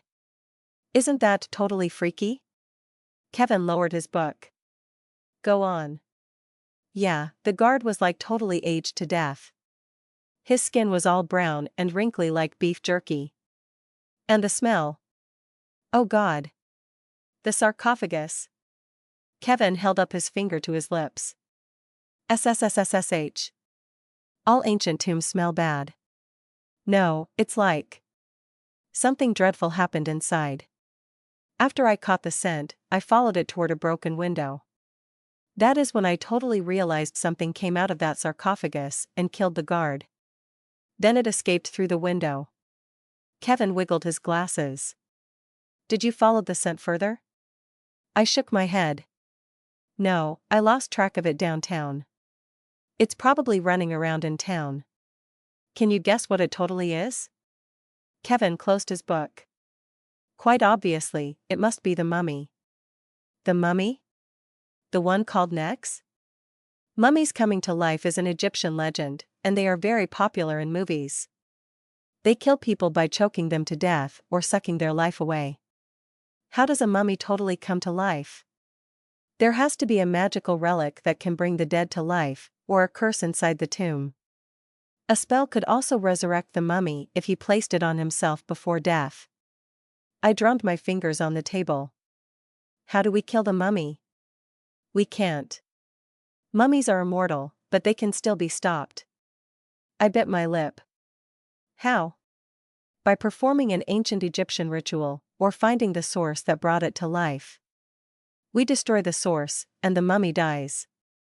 I shrugged. I guess we should totally break into the museum and find whatever resurrected the mummy. Finding the source will be hard. We need to find the mummy first and take a piece off its body. What piece? Any part of its body. I stuck out my tongue. Gross. I am not totally taking its genitals. Kevin laughed. A piece of its bandage is fine. I will talk to Selena about the mummy so she will join us. In the meantime, I need to study for my next assignment. I facepalmed with a soft growl. Ah crap. I totally forgot about that. You're taking the same exam? I rubbed behind my head and smiled. Yeah. Kevin smiled. You can study with me if you like. Sure. Hunting a monster was one thing, but my school grade still needed to come first. Against my thought, Selena's house wasn't an Addams Family matter. Her house was small and sandwiched between taller abodes in the suburbs. The windows weren't right, shielded by dark coverings from inside, probably to keep the sunlight out during the day. Since it was night time, the house gleamed black, looking like nobody had lived there for ages. Selena's family must be very weird to live in a dark house without a care in the world. Kevin and I approached the door and knocked on it. Instead of Selena, a fat old woman pushed it open. She has short white hair, pale skin, and she wore a gray sweater with skinny jeans. Talk about a soccer granny. Yes? The old lady asked. Kevin waved to her. Hello, is Selena available? The woman, probably Selena's grandmother, crossed her large arms and glared at Kevin. What do you want with my granddaughter? Yup, I was right. If she said she was Selena's mom, only God would know how that could work. We need her for school work. She is part of our study group. Totally, yeah. I added. The grandma rolled her eyes. She's in her bedroom, meditating. I can bring you milk and cookies while you wait. She smiled. No thanks, we really need to see her, said Kevin. And I am totally allergic to chocolate. I warned her. Very well. Follow me, please. Mrs. Granny stepped aside, allowing Kevin and I to stroll into the living room. The place has 2 couches around a coffee table near a fireplace. Near a door, a bookshelf stood beneath a stairway to the 2nd floor. Lots of candles lit the darkroom as if an Amish family lived in the house. I expected Selena's home would be as creepy as herself. But so far, the place was only average from inside. It could be haunted too. Her bedroom is upstairs, said Selena's grandmother. I will be in the kitchen. After the granny left, I followed Kevin up the staircase. Is this your first time here? No, I've been here once, Kevin answered, watching his steps. I usually meet Selena at school or her part-time job.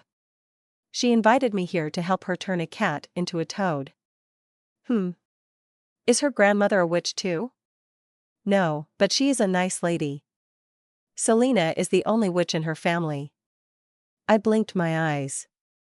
Really? How? She never talked much about how she became a witch. But I do trust her. What about her parents? Does she only live with her grandmother? Kevin reached the top. Yes, her parents died in a plane accident. She definitely doesn't like to talk about that. Oh, now I felt a little bad for her. Maybe she acted like a creep to control her depression. Still, I couldn't stand her calling me a Barbie doll. Through the dark hallway, we approached a door with Selena's name on it. Kevin slowly pushed the door open. Hi, Selena. We need your dash. Kevin's mouth dropped as his body turned stiff. It looked like he saw a ghost. I looked over his shoulder and realized what shocked him. Freaking Selena sat cross-legged on her wooden floor, naked. Candlesticks levitated around her while she hummed with her eyes closed. Her entire body was pale as a ghost. Her long black hair covered most of her back, but it couldn't reach her curvy buttocks smushed on the floor. You can come in, Selena whispered, resting her hands on her lap. Kevin closed the door a bit to avoid staring at the witch's butt. His face turned red like cherries. Selena. You are naked. Yeah, what the total hell? I exclaimed with him. I can't focus with my clothes on, Selena explained. My body needs to breathe. Weird, but can you put on your clothes before we come in, please? Kevin asked. Why? Why? We totally don't want to see your butt crack. I shouted. Selena breathed in and out.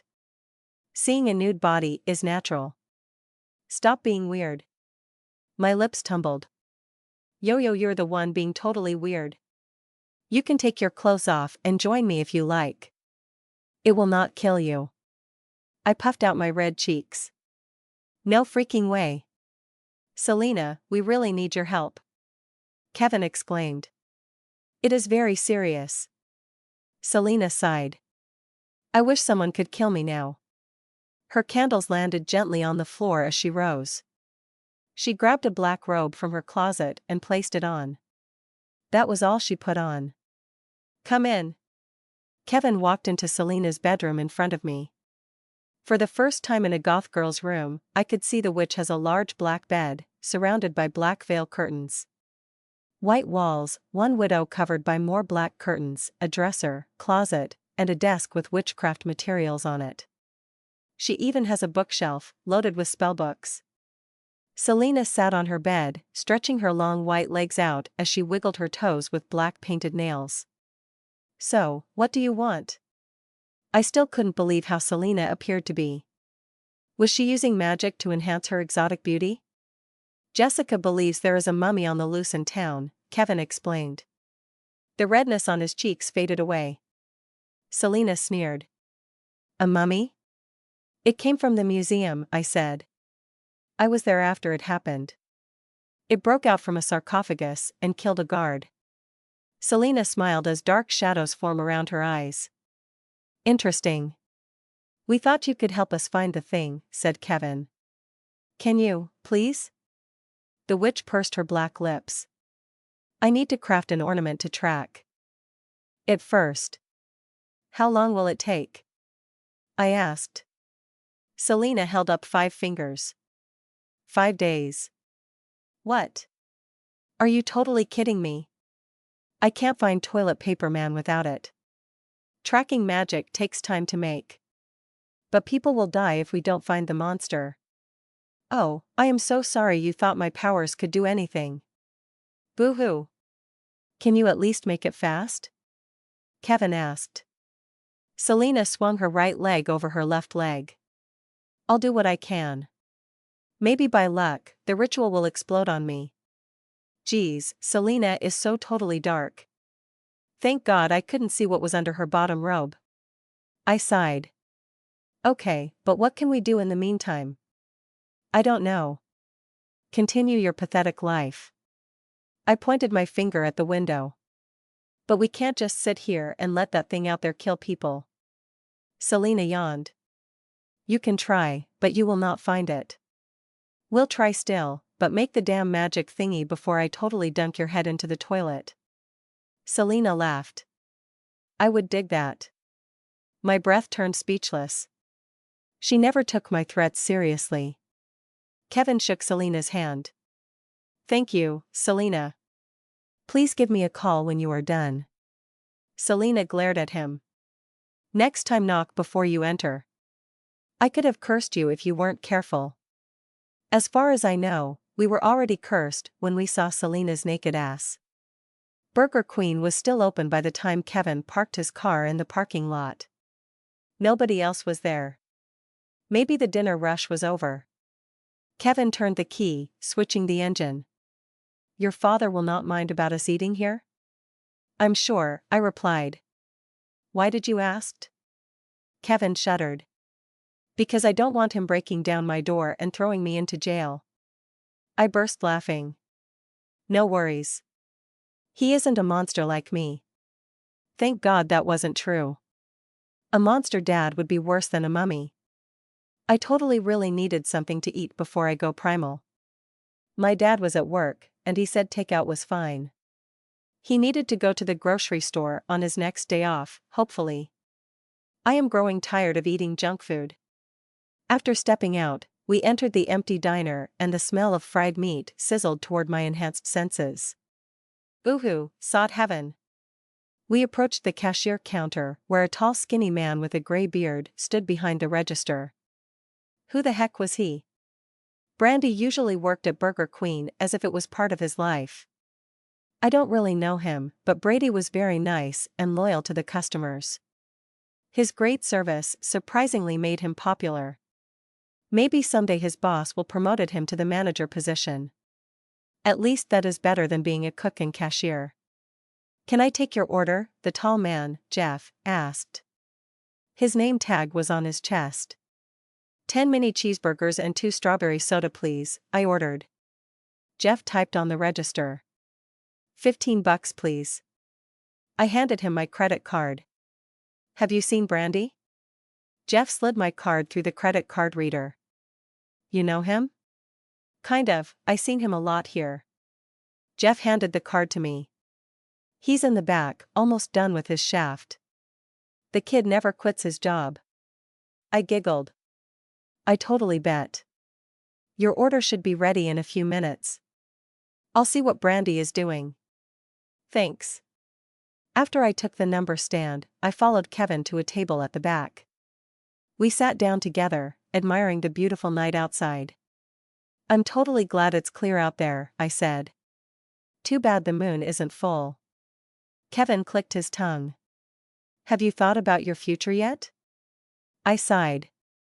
It's a total mind blender. If I am immortal, does that mean I will never grow up? I don't know. Maybe not physically. Just mentally, I guess. Mark is the only werewolf we encountered who still looks young. He lived for 100 years. That sounds scary. I massaged my left shoulder. If I stay young, everyone will totally question me. And if I can't die, everyone around me will. Jessica, sorry. I sniffed and wiped a tear off my eye. I was going too far. Kevin smirked. Not at all. I understand. If I was you, I would be concerned too. But I believe you shouldn't worry right now. We still got a mummy to hunt. I nodded with a grin. I couldn't let my worries about my future block my way of protecting my home. I must stay strong with a good open heart. Aoawawea. Jeff's voice shouted from outside. I jumped onto the table and faced the cashier counter where the scream came from. The scream didn't scare me, but it sure as hell pushed me into self-defense mode. It's Jeff. Kevin rose off the seat. He sounds like he's in trouble. I charged through the diner and leaped over the cashier counter. I checked the kitchen, but found nobody. Meat burned on the grill and fryer boiled, spreading steam across the ceiling. Before the kitchen completely fogged up, I switched the grill and the fryer off. I couldn't smell anything, except the burned burger and the greasy oil. Toward the back on the left, I spotted the back door open. I walked through it, entering the back of the diner outside with a dumpster. My smelling senses returned and I caught a similar smell from the museum. The smell of death. On the ground, I gasped in horror. 2 bodies laid together with charcoal wrinkled skin, empty eye sockets, and open mouths in terror. Both of them wore Burger Queen uniforms, which helped me recognize them.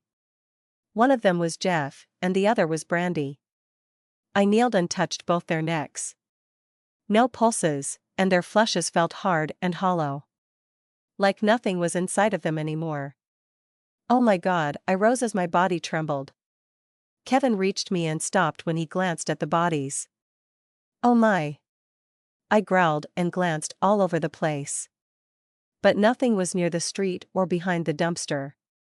Even the strange ancient smell was gone. I couldn't track its origin. Kevin kneeled toward the corpses to examine them. Jeff and Brandy? I nodded. They died the same way as the guard at the museum. Kevin touched one of the bodies. Oh man. They feel dried up, like they were mummified? Kevin nodded. I never touched a mummy, but I seen unwrapped bodies in magazines and science history textbooks before. I could easily compare the bodies to the mummy photographs. How could this totally happened? I looked around again. I didn't hear anything else, and the smell is gone. It's like they were turned into raisins from nothing. Kevin rose. I better not touch more. The cops will find this crime scene too. Should we, totally leave now? Kevin turned to me. Are you sure you can't track anything? Duh. If I could, I would totally be pounding the things, but no. Kevin chuckled. What? Oh, nothing. Kevin fixed his glasses. If it is a mummy, it could hide its senses to ambush its victims. Or it could be a spirit, haunting the streets. I gulped. I don't think I could totally fight ghosts. Or it is just a curse spreading across the town like a virus. That won't be good for anyone here. I crossed my arms. Well, it totally knocked the sarcophagus down and broke out. It totally has to be a mummy. Right, a mummy that can sneak around and suck people's lives without detection. Why don't you keep on a lookout while I search for clues? Okay. I turned around and stepped toward the street. We should call the police soon before someone thinks we totally committed murder here. First we examine the clues, and then we can call them. What if we can't find any clues? That will not stop us from finding the creature. Kevin checked around the bodies and peeked behind the dumpster. I watched him while keeping an eye out on the perimeter. Nobody else arrived the diner, so far for now. Hey! I found something. Kevin shouted. I quickly dashed toward Kevin near the dumpster. I smelled the intoxicating trash juice from it, but it didn't stop me from checking out what Kevin found. He held up a piece of brown cloth. Look at this. I found it on the fence. I beamed my eyes at the cloth and sniffed it. The scent widened my eyes as my mouth dropped. Oh my God, this bandage has the same smell from the sarcophagus. It's not a bandage, but I think it came from the mummy, Kevin explained. It could have climbed over the fence to attack Brandy and Jeff. How surprising. Surprising that a mummy was here? No. Kevin pointed his finger at me. I'm surprised you didn't smell the clue. I smiled while showing off my teeth. Magic. I guess. Kevin sighed, lowering the cloth. You do need training, Jessica. I shrugged. Should we leave that cloth here for the cops? Kevin glanced at it. I think we should show it to Selena. It might help her craft her item faster. But isn't it totally illegal to take evidence from a crime scene? Kevin placed the cloth into his pocket. Not if we get caught, and I didn't touch anything else, except the bodies. I rolled my eyes. If my dad found out about this, he will totally freak out. If it makes you feel better, we don't have to call the police. Are you sure? The bodies will be found sooner or later, but we should get home soon as possible. I nodded. Okay. The next day, I remembered I'd forgotten to finish my essay when I walked into my English class. I had 2 days to write it, but I wasted my time studying my quiz and worrying about the mummy. If only the teachers didn't give the students so much work, they would have time to finish them. I hoped Mr. Peel doesn't ask me for my homework. After the bell rang, the students sat down at their desks before Mr. Peel strolled into the classroom. He was a skinny old man in a yellow business suit. Half of his head was bald, with white hair around his wrinkled skull. He wore glasses over his pointy nose. With whiskers on his cheeks, he almost looked like a mouse living in a library. He placed a book on his desk and faced us. Good evening, everyone. If you haven't completed your essays, no worries. I decided to change the due date to next week. Oh, thank God. Mr. Peel cleared his throat. The reason is, we have a new student. I want to allow him to catch up with our assignments so he wouldn't feel far behind us.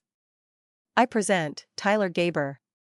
When the new kid walked into the room and faced the class, my heart dropped. Tyler was incredibly handsome. Dark caramel skin, short black hair with a ponytail, and a chiseled face that seemed to be a little feminine. His eyes were incredibly slender like cat eyes, and he seemed to be a little muscular beneath his button-up shirt and dark jeans. Wow, I couldn't stop my breath from leaving my lungs. I felt like the boy pulled me toward him.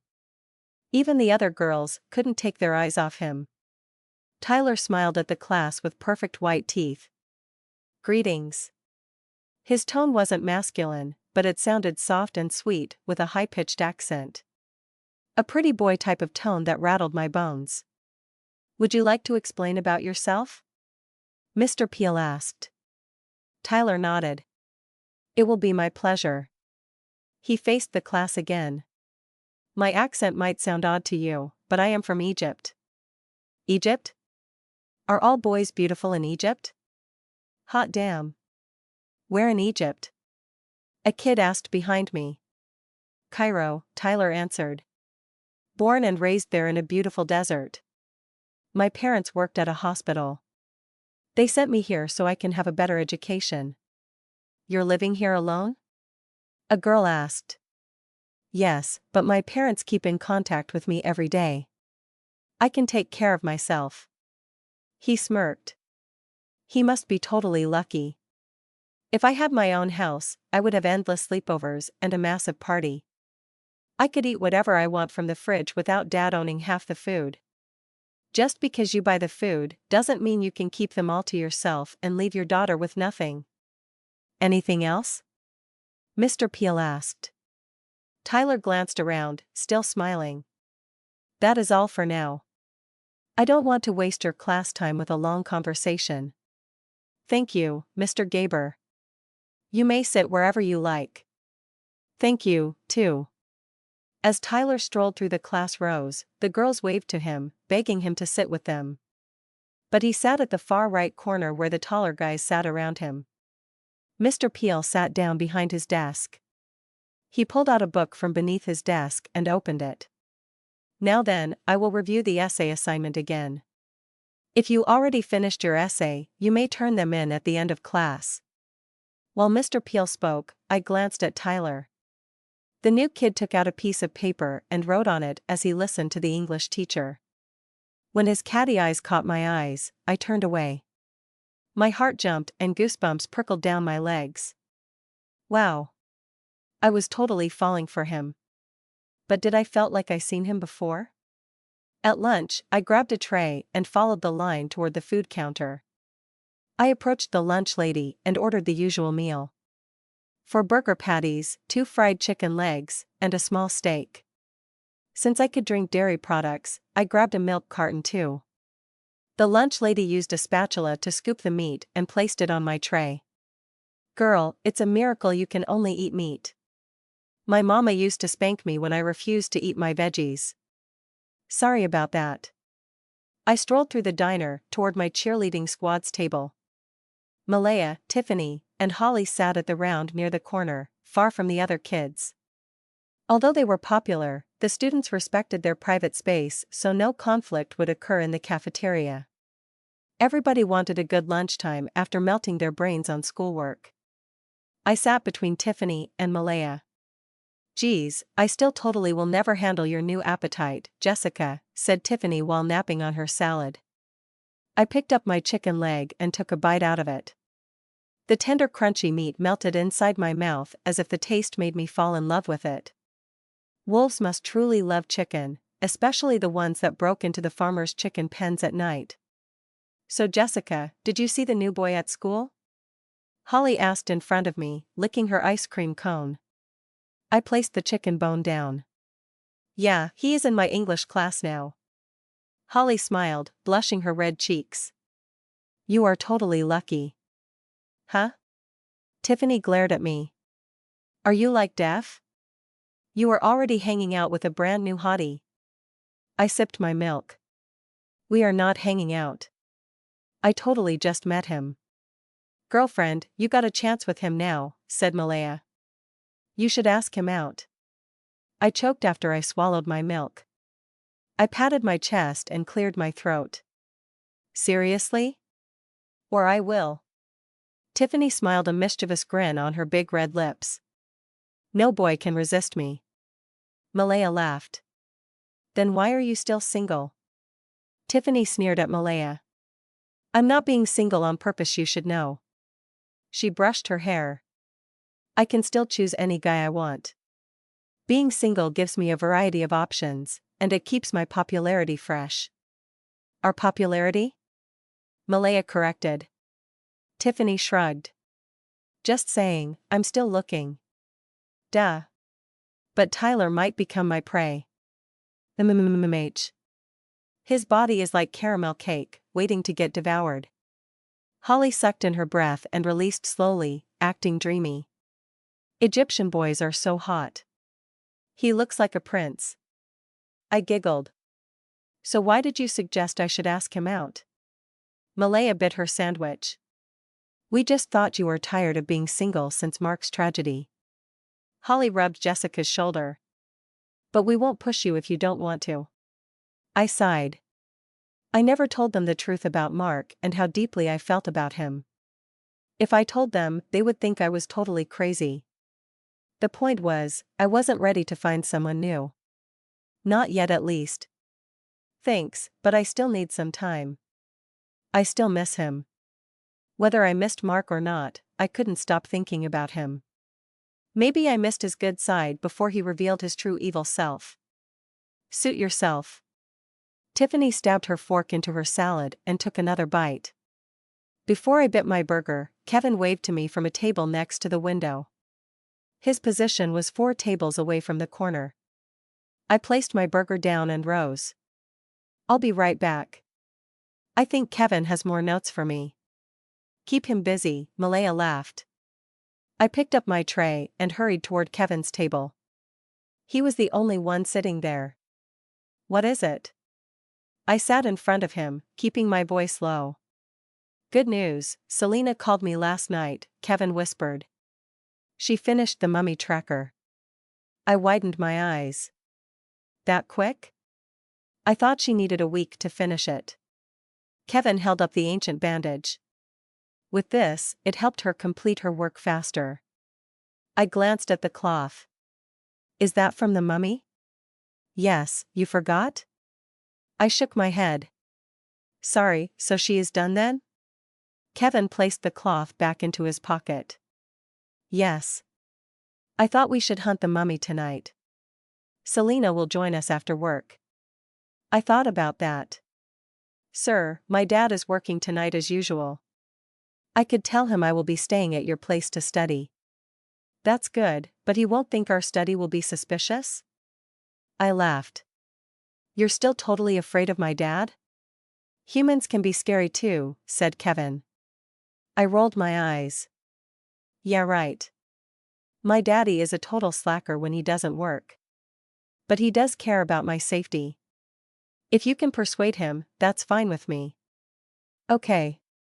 I bit my lower lip. So where will we hunt? Kevin stared at the window and scratched his chin. Around downtown, I guess. There are many places the mummy could hide at.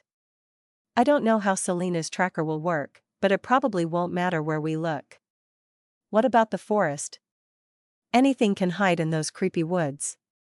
The mummy needed to feed on life essence, remember? There are plenty of people he can attack. The woods have nothing for him. Oh. So tonight will be good for you? Totally. Kevin smiled. Good, I'll call you when we get ready. Okay. I will be ready, including my inner beast. I sat on the doorstep in front of my house, watching the half-moon fade away within the passing dark clouds. I wore a pink sweatshirt, pink sweatpants, and sandals without anything beneath my outfit. Although the air chilled outside, I didn't mind at all. I only cared about not ruining my clothes in case I had to transform. I loved my fabulous clothing, and my father would get furious if I lose more dresses. Fashion was very important to popular girls. A red Volkswagen car drove down the street from the right and stopped in front of me. The window rolled down, revealing Kevin with his hands on the steering wheel. Ready? I blinked my eyes at the car. This is your car? My dad's. He is loaning it to me for one night. Oh. I didn't know Kevin could drive. Of course, he was old enough to drive one car. I totally didn't think he owned a vehicle. Come on, Selena is in the back, Kevin informed. We gotta move before the mummy finds another victim. Geez, hold your horses. I sprinted to the other side and got in through the other door. Hey Barbie girl, said Selena's voice, going to a slumber party? I glared at the witch, sitting behind my seat. Selena wore a leather jacket with black spandex pants on. She looked like a biker from a Kiss album. What about you? I asked. You totally look like you're heading to a Kiss band. Selena glared like a cat, ready to pounce her prey. Sometimes I enjoy looking hardcore. Are you naked under there? My face turned red. Hey. How did you know that? Selena laughed. Wahahaha. I'm a witch, dummy. I know girls like you wouldn't want to rip their clothes during their transformation. But please don't get me wrong. I think you look cute with that on. I widened my eyes. Cute? Okay, that's enough you too. Kevin pulled the gear shift down and drove his dad's car forward. Selena, show us your item. She zipped down her jacket and pulled out a cross wrapped in brown cloth with a blue stone in the center. I beamed my eyes at the ornament. That's it? Selena zipped up her jacket. If you don't like it, you can kill me. But that took you a week to make? Yeah. I placed my hand on my face. A child in freaking kindergarten could craft that thing in 1 hour. You think making this stupid thing is easy? Selena shook the cross above her. I needed a piece from the creature to make it work, dummy. Without it, the thing wouldn't work. Don't underestimate magic. Well, at least you should have told us what you needed. You almost gave me a heart attack. Selena shrugged. Then look at the bright side. If the mummy didn't kill those men at Burger Queen, you wouldn't found its cloth. I dropped my mouth. How dare you? I'm only speaking the truth. I pointed my shaking finger at her face. Brandy was a good cashier and fry cook. He didn't deserve to die. Selena held up her hands. Chill out. Geez. I was just kidding. Error. My inner wolf was dying to eat her. Can we please change the subject? Kevin demanded. We may be teenagers, but we can act like adults. Selena, can you track the mummy now? The witch closed her eyes and rubbed the tip of her finger on the stone. Hocus pocus, focus locus, blue blue blue. I pursed my lips hard. What the hell were you saying? Selena hissed. I'm just warming up. Throw me a bone. I could totally break her bones if she frustrates me more. She sighed and rubbed the stone on the cross. Carissimi potestatum in terra, secundum haec pars dereliquimus dominum invenient mihi habeo? I turned to Kevin. What is she saying? She is speaking in Latin, Kevin whispered. She memorized it from her spellbook. So if anyone speaks it, will they become witches too? Only girls can use those spells, but it takes practice and patience. I tried to say some of the words and they didn't work. Selena said I was being a dummy. Hee hee hee. I spat out a chuckle. She's totally rude. I don't accept her unusual behavior either, but she is still a good witch. Yeah, right. I looked back at Selena. A chill creeped up through me when Selena's eyes turned black and her black hair rose like tentacles. The strings of her hair touched the car ceiling and waved around. I gulped. You, Selena? Are you okay? She responded with a soft moan, like she was having a stomach arch. Little drool dripped from her lips. Selena. Quiet. Kevin stopped in front of a red traffic light. She is using her magic craft. Selena blinked her eyes as they returned to normal, and her hair dropped to her shoulders. I know where Toilet Paper Man is. Where? Kevin asked. Selena stared at the cross. At the Moondale National History Museum. I scratched my head. Why the total hell is he back there? Maybe he dropped his wallet, Selena suggested. Mummies have no wallets. I was being funny, dummy. Do you not understand jokes? I growled. Whatever the reason, we can catch him there. Kevin drove forward. I nodded. Okay, and no more jokes. Selena crossed her arms. Party pooper. Kevin parked his car near the sidewalk and turned the engine off. Can you still sense him, Selena? The witch glared at him. I am not a radar unit. He's still inside. How can we get rid of it? I asked. Selena placed a black book on her lap, covered in golden Egyptian hieroglyphs. She opened it and licked her 2 fingers before turning the pages. She stopped on one page and rubbed her finger across it. It says here only the Lord of the Dead can defeat a mummy. To summon him, the mummy has to touch the Anubis pentagram. Anubis will come and take the mummy back to the afterlife for judgment. Who is Anubis? I asked. Selena glared at me. The Lord of the Dead. Sometimes he is the god of mummification, lost souls, and the ruler of the afterlife. Didn't you learn mythology in school? Or you dumb blondes were too busy reading fashion magazines? I growled. I'm totally going to summon Anubis to drag your ass to hell. Selena laughed. I would dig that. I felt like threatening her was pointless. How could a witch not be so offended? Was she using a spell to control her emotions? Teamwork, please. Kevin shouted. Selena, can you craft the pentagram? Selena closed the book. Piece of cake. If Ms. Blonde here can lure Toilet Paper Man to the circle, he's a goner. But we need a place to set the trap. I stared outside, biting my lip. Could the front be okay? If you can chase him out, sure. I stretched my fingers together. Okie dokie. I'll turn into the big bad wolf and chase that sucker toward the trap. Or you can make him chase you out, Selena suggested. I shrugged. Whatever will work, I guess. Then let's begin. Kevin pushed the driver's side door open. The place should be empty unless the mummy killed the new security. I glared at him. You made it sound like that is a good thing. No, it isn't, but without security, we won't have a problem catching the thing. I sneered. Don't get weird like Selena. Hey. Weirdness is the way of life. The witch shouted. Get over it. Oh my god, I totally wanted to eat her right now. Not literally, I mean. Near the museum front door, Selena drew the pentagram on the concrete floor with a charcoal stick. She drew the circle first, then a star with Egyptian symbols around it.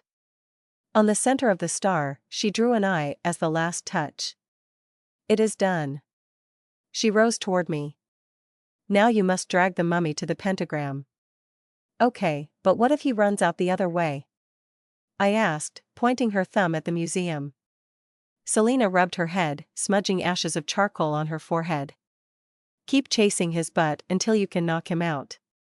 Knock him out? Sure, anything can be knocked out. If he escapes, it's your furry ass's fault. I clenched my fists. I needed to keep my anger in check and unleash it on the mummy instead. After all, it was the mummy's fault for murdering innocent people. Not Selena. But who knew what she would be like if she became a bloodthirsty psychopath? Alright, I'm going in to transform, I said. You suppose you two will stay out here to trap the mummy? Selena crossed her arms. Yeah, I will chant a spell on the mummy when he steps on the pentagram. It shouldn't take long to make him disappear. And I will be on the lookout for cops or other people, said Kevin. Good. Before I entered the museum, Kevin placed his hand on my shoulder. Remember, be careful if you find him, said Kevin. He can suck your life force away. Don't underestimate him. I patted his hand with a grin. No sweat. I'll totally unwrap his bandages off his butt and give him a good spanking. Kevin laughed. Go get him, girl. Inside the lobby, the lights were still on, but everything was very quiet. I approached the security guard's desk while stepping on my toes quietly. I didn't know how sensitive the mummy might be. If the mummy already knew I was coming, I would already be dead. I wasn't sure if getting my life force sucked would totally kill me anyway. If Kevin said magic could still hurt me, I must be wary about it. Without me, who else could protect this town? I looked over the desk and spotted another corpse sitting on the chair. He wore a blue uniform and a guard hat. Just like the other guard found dead in the exhibit, his dark skin dried up. Eyes white and his mouth hung open without life. Perhaps the mummy attacked the guard before the guard noticed. Creepy. I glanced at the security monitors on the desk. All the screens buzzed without giving me a single clear display. The mummy could have noticed the screens and switched them off. Or he unleashed a spell to blind all the surveillance cameras throughout the museum. Smart move so the cops wouldn't show up again. However, the mummy will never expect me. I approached the stairway and stripped my clothes off. While gritting my teeth with my eyes closed, the muscles in my body expanded. I felt my white fur sprouting across my skin, my tail grew out, feet turned long, and my fingernails sharpened into claws. After my face shifted into a wolf's head, I licked my fangs and sniffed the air. I instantly caught the mummy's scent on the second floor. Time to begin the monster rumble. I crawled up the stairway, as silent as a mouse. Well, I wasn't a mouse, but I was still a badass predator. On the second floor, I smelled the mummy's foul odor close by. My excitement for a fight stirred inside me. Oh, that wasn't me. Must be the beast, hungry for blood. Thank God I could still control it. Down the hall, I ducked toward the edge of the entrance to the Egyptian exhibit. When I peeked, I spotted a large man, hitting the glass sarcophagus case with a pipe. Although the foul smell drifted from him, I wasn't sure if he was the living mummy. He wore a heavy hooded leather trenchcoat and baggy dirty pants, covering his entire bulky tall body. If he wore so much homeless clothing, he must be hiding something. I watched what the mysterious man was doing. Obviously, he was trying to break open the golden sarcophagus case. When the glass case broke, the alarm siren rang through my ears. I covered my pointy ears and continued to watch. My body felt like it wanted to run from the noise, but I couldn't let the strange man leave. The man held out his arms, and then the alarm suddenly went silent. How did he do that? Did he have magic like Selena? The man pulled the golden sarcophagus down to the floor. He sat on his knees and rubbed the coffin as if he knew what was inside. Suddenly, he tore the top off the sarcophagus and tossed it toward the corner. Wow! He pulled the lid off the sarcophagus like it wasn't locked. That top should be heavy, yet he could pick it up without breaking his arms. The man then lifted up a light brown mummy's body from the sarcophagus. He rubbed his fingers along the mummy's lips. My back shivered, thinking the man was some kind of necrophilia creep who liked mummies. Gross. He could have broken in the other night to steal one mummy at a time. That could be a simple answer, but what about the victims being desiccated by an unknown force? If that man was doing it, how? Magic? After hugging the body, the man hung the body over his left shoulder and turned toward the archway. Under his hood, white eyes glimmered under bandages across his facial features. Yup, definitely the mummy. I leaped to the ceiling like a spider and held my breath inside my lungs. The mummy strolled past beneath me while his back hunched. He turned toward the end of the hall and stepped down the stairway into the main lobby. I dropped to the floor, landing on all fours. It looked like the mummy was heading to the main entrance. That meant I totally didn't need to chase him after all. I dashed to the stairway and watched the ghoul from behind a pillar. I wondered why the mummy came back to grab another mummy. Was he building an army? He was almost near the front door, and my heart raced. Yes. We're totally going to catch him. Before he took another step through the door, the mummy halted and stepped back. What? He glanced at the ground on the other side of the door. Could he see the Egyptian pentagram trap? While growling with a dried throat, the mummy stepped away from the door and glanced around. He clenched the body in a tight hug. Since he won't run, I will make him run. I climbed onto the ledge over the main hall and howled at the ceiling, catching the mummy's attention. When the mummy glared at me, I leaped down and landed in front of him, growling. My back hunched up, tremoring my body while showing off my fangs. That should make him run the other way. But the mummy didn't run back. He pulled his hood back, revealing his heavily bandaged head with only his white eyes shining like a ghost. Next, he pulled a bandage down from his mouth, revealing his yellow rotten teeth. The Egyptians probably never brushed their teeth. After all, toothbrushes weren't invented yet. As the mummy dropped his mouth wide open, he screamed like a foghorn from the void inside his throat. From his mouth, swarms of locusts buzzed out and flew toward me. Oh God! Not bugs. While they whirled around me, I swung my hands around with my eyes closed shut. The locusts tickled and scratched my fur. No matter how many I smacked one, the other locusts kept tipping me. Damn locusts. After the buzzing stopped, I opened my eyes and looked around. The mummy was gone, as if he vanished after he vomited the bugs into my face. Even the locusts vanished too.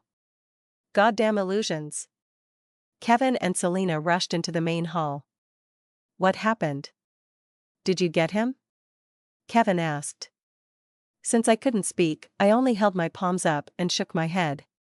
Trying to talk in my werewolf form was still hard as hell. I totally had no idea how Mark's evil werewolf sister spoke in her form.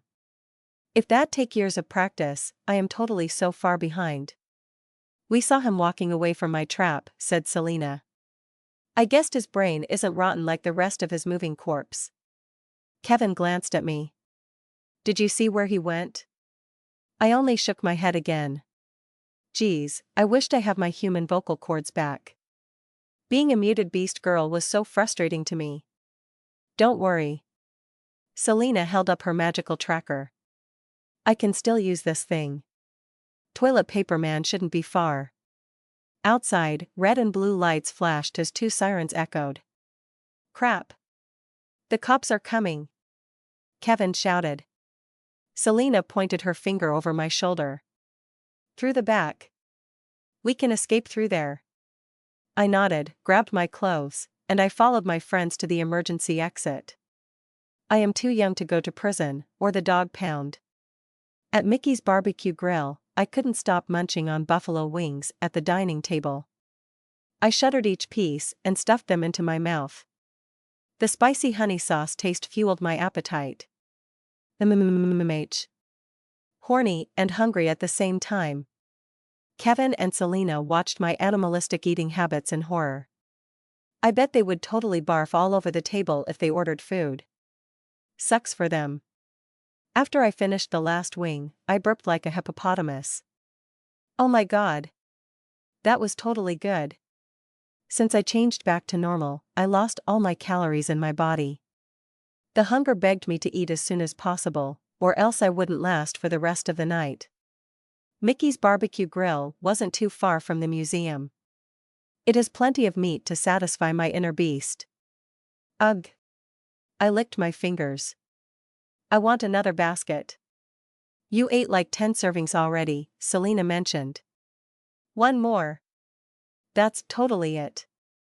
Kevin sighed. I'll pay for it.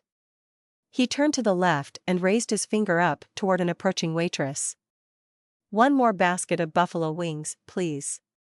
The waitress nodded and strolled to the kitchen. Selena sipped her glass of water with a lemon in it. So, now can you tell us what happened, Wolfie? I licked my mouth and glanced at the water pitcher near my basket. Now I picked it up and dipped my tongue into the water, slurping. Water sprayed across the table, toward Kevin and Selena. They ducked before my slobber touched them. Jessica! Kevin shouted. I stopped and stared at them. The water dripped down my face. Sorry. What did you ask? Selena brushed the water drips off her jacket. What was the freaking mummy doing? I placed the pitcher down.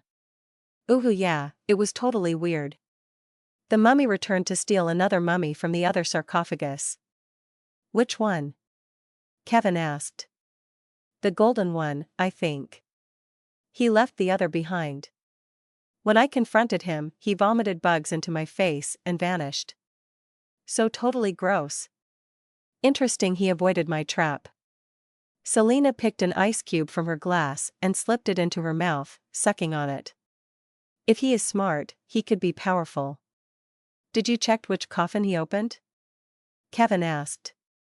I stared at the table and bit my lip. I totally have no clue. Do you think he might be building an army? I doubt that. Stealing one mummy isn't enough. Kevin wiggled his glasses. I remembered those coffins contained Princess Nathafa and Queen Sahir. While rubbing his chin, his eyes widened. Maybe he took Nathafa's body back to his hiding spot. Why? I asked. Kevin tapped his finger on the table. Neck still remembers her. He might be planning to resurrect her somehow. Selena finished her drink. Resurrection is forbidden in my vocabulary. Everyone who tried raising the dead failed or died. Some spells required a sacrifice to make the resurrection work. How can the mummy bring back his lover? I asked. There are many options. He would either need to read the Book of the Dead, use a magic relic, or perform a human sacrifice ritual. But the museum doesn't have the Book of the Dead or any magical artifacts I know, said Kevin. Selena pursed her black lips. Then he is going to kill someone to resurrect his princess. My heart dropped. But who? Does he totally need a specific victim? Selena shrugged. A female perhaps. The same age as the princess before she closed the curtains. She was 16 I think, said Kevin. He might attack our school next. My skin crawled all over my trembling flesh. The thought about my friends being the next targets chilled deeply through my heart.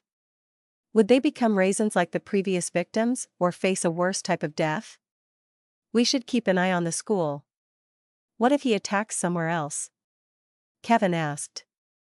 Teen girls travel everywhere. Selena held up her mummy tracker. I still got this. He cannot hide from us. What about his hideout? Selena bit her lip. I still can't find his hideout. I rolled my eyes. Amateur. Barbie doll. I scowled at her snarling face until Kevin patted the table for their attention. Fine, we will watch the school and patrol the streets, he suggested. Agree? Selena and I nodded. I sighed. Where are my buffalo wings? Sit, boys. Sit, boys. Dogs are losers and wolves are better. Go mighty wolves. While standing on Malaya and Tiffany's shoulders, I waved my pom-poms in the air and gently hopped to the ground. I smiled at the sun, admiring the beautiful day for cheerleading practice. I don't think we should use the word, boys, Malaya suggested. It might offend some people. Like who? Tiffany asked. The other team? We are supposed to offend them. If we break their team spirit, our team will win. That is what cheerleaders do. Malaya glared. What if one of them is black? So? Malaya stepped close to Tiffany's face with her pom-poms on her hips. You want to get tackled to death by angry players? Tiffany puffed her cheeks and groaned. She tightened her fist until she blew off some steam. Fine. I'll change the lines. Malaya smiled like she won a battle against our cheerleading captain. Tiffany needed to watch what kind of cheer lines she wrote. She could ruin the squad's reputation. Anyway, it has been a year since the Halloween massacre began without warning. After I saved the day, my squad fully recovered and continued their practices without trauma. I totally expected Tiffany would move out of town, but she pretended as if nothing had happened at the party. Wow. I guessed my squad was stronger than they looked. I glanced around the football field. If the mummy planned to kidnap someone at school, when will he strike? Will he target my friends? The mummy wouldn't try to snatch someone at school during the night. Nobody would be there unless detention remained open. All I could do was keep my wolf senses open for any sign of danger. "Hey, Jessica." Holly approached me and whispered, "I saw someone over there." I glanced, but nobody crept near the bleachers. "Are your eyes totally playing with you, Holly?" "There is nobody." I gasped when a shadow moved behind the bleachers and ducked. Whoever or whatever it was, my spine shivered. "Holly, stay with the others. I will check it out." Holly smiled and held up her fists. "Go get that peeper." I giggled and marched toward the bleachers. The mummy's horrible scent wasn't in the air, but whoever it was, nobody stalks my squad with me around. I approached the back of the bleachers, but saw no one peeking at my friends. Perhaps the sneaky freak escaped before I could catch his ass. When I turned around, I bumped into someone. In my reaction, I swung my fist through the air with my eyes closed. Then the person caught it. "Hey!" I opened my eyes in front of Tyler. His palm pushed my fist back. "Oh." I lowered my fist. Sorry. Sorry. I totally thought you were someone else." "It's okay. I was passing by." Tyler stroked his hair, still wearing the clothes he wore on his first day. I couldn't stop glancing at his handsome face. "You, have you seen someone here?" Tyler looked around. "Who?" I checked the bleachers. I swore I saw someone here. "Probably a stalker." "No worries, I didn't see anyone else." "Oh, thank God." I sucked in some air and let it all out. "No mummy, no stalkers." "What's your name?" Tyler asked. "I think I saw you in my first class." I held out my hand, smiling widely. "Yeah, I'm Jessica. Jessica Tumbleweed. Cute name." I already introduced myself, right? "Yes, you totally did." Tyler nodded. "Would you like to hang out with me?" I bit my lip and glanced at the football field. "Sorry. I'm doing cheerleading practice right now. But I am available after school." "Cheerleading, huh? Sounds interesting." "Yup, I totally love it. Makes me popular." "Do you have cheerleaders where you come from?" Tyler shrugged. "Not that I know." "Oh. Well, where do you want to hang out at?" Tyler pointed his thumb back. "Burger Queen. I have never been there yet." "Oh. I love that place. What time?" Tyler tapped his wristwatch. "After school?" I nodded. "Sure, but I can't stay out late." "Okay, I will see you later." "Me too." I watched Tyler walk off the field toward the parking lot. Damn, he got a cute butt. Maybe it was time for me to get a new boyfriend after all. I couldn't wait to suck his "oh god." "Calm yourself down, Jessica. It will only be a date." I shook my dirty thoughts out of my head and returned to my squad. For some reason, all of them gazed at me with big smirks on their faces. I narrowed my eyes on them. "What?" The girls spread out and waved their pom-poms while rocking their hips. "Jessica and Tyler. Sitting in the tree. Kissing. First comes love.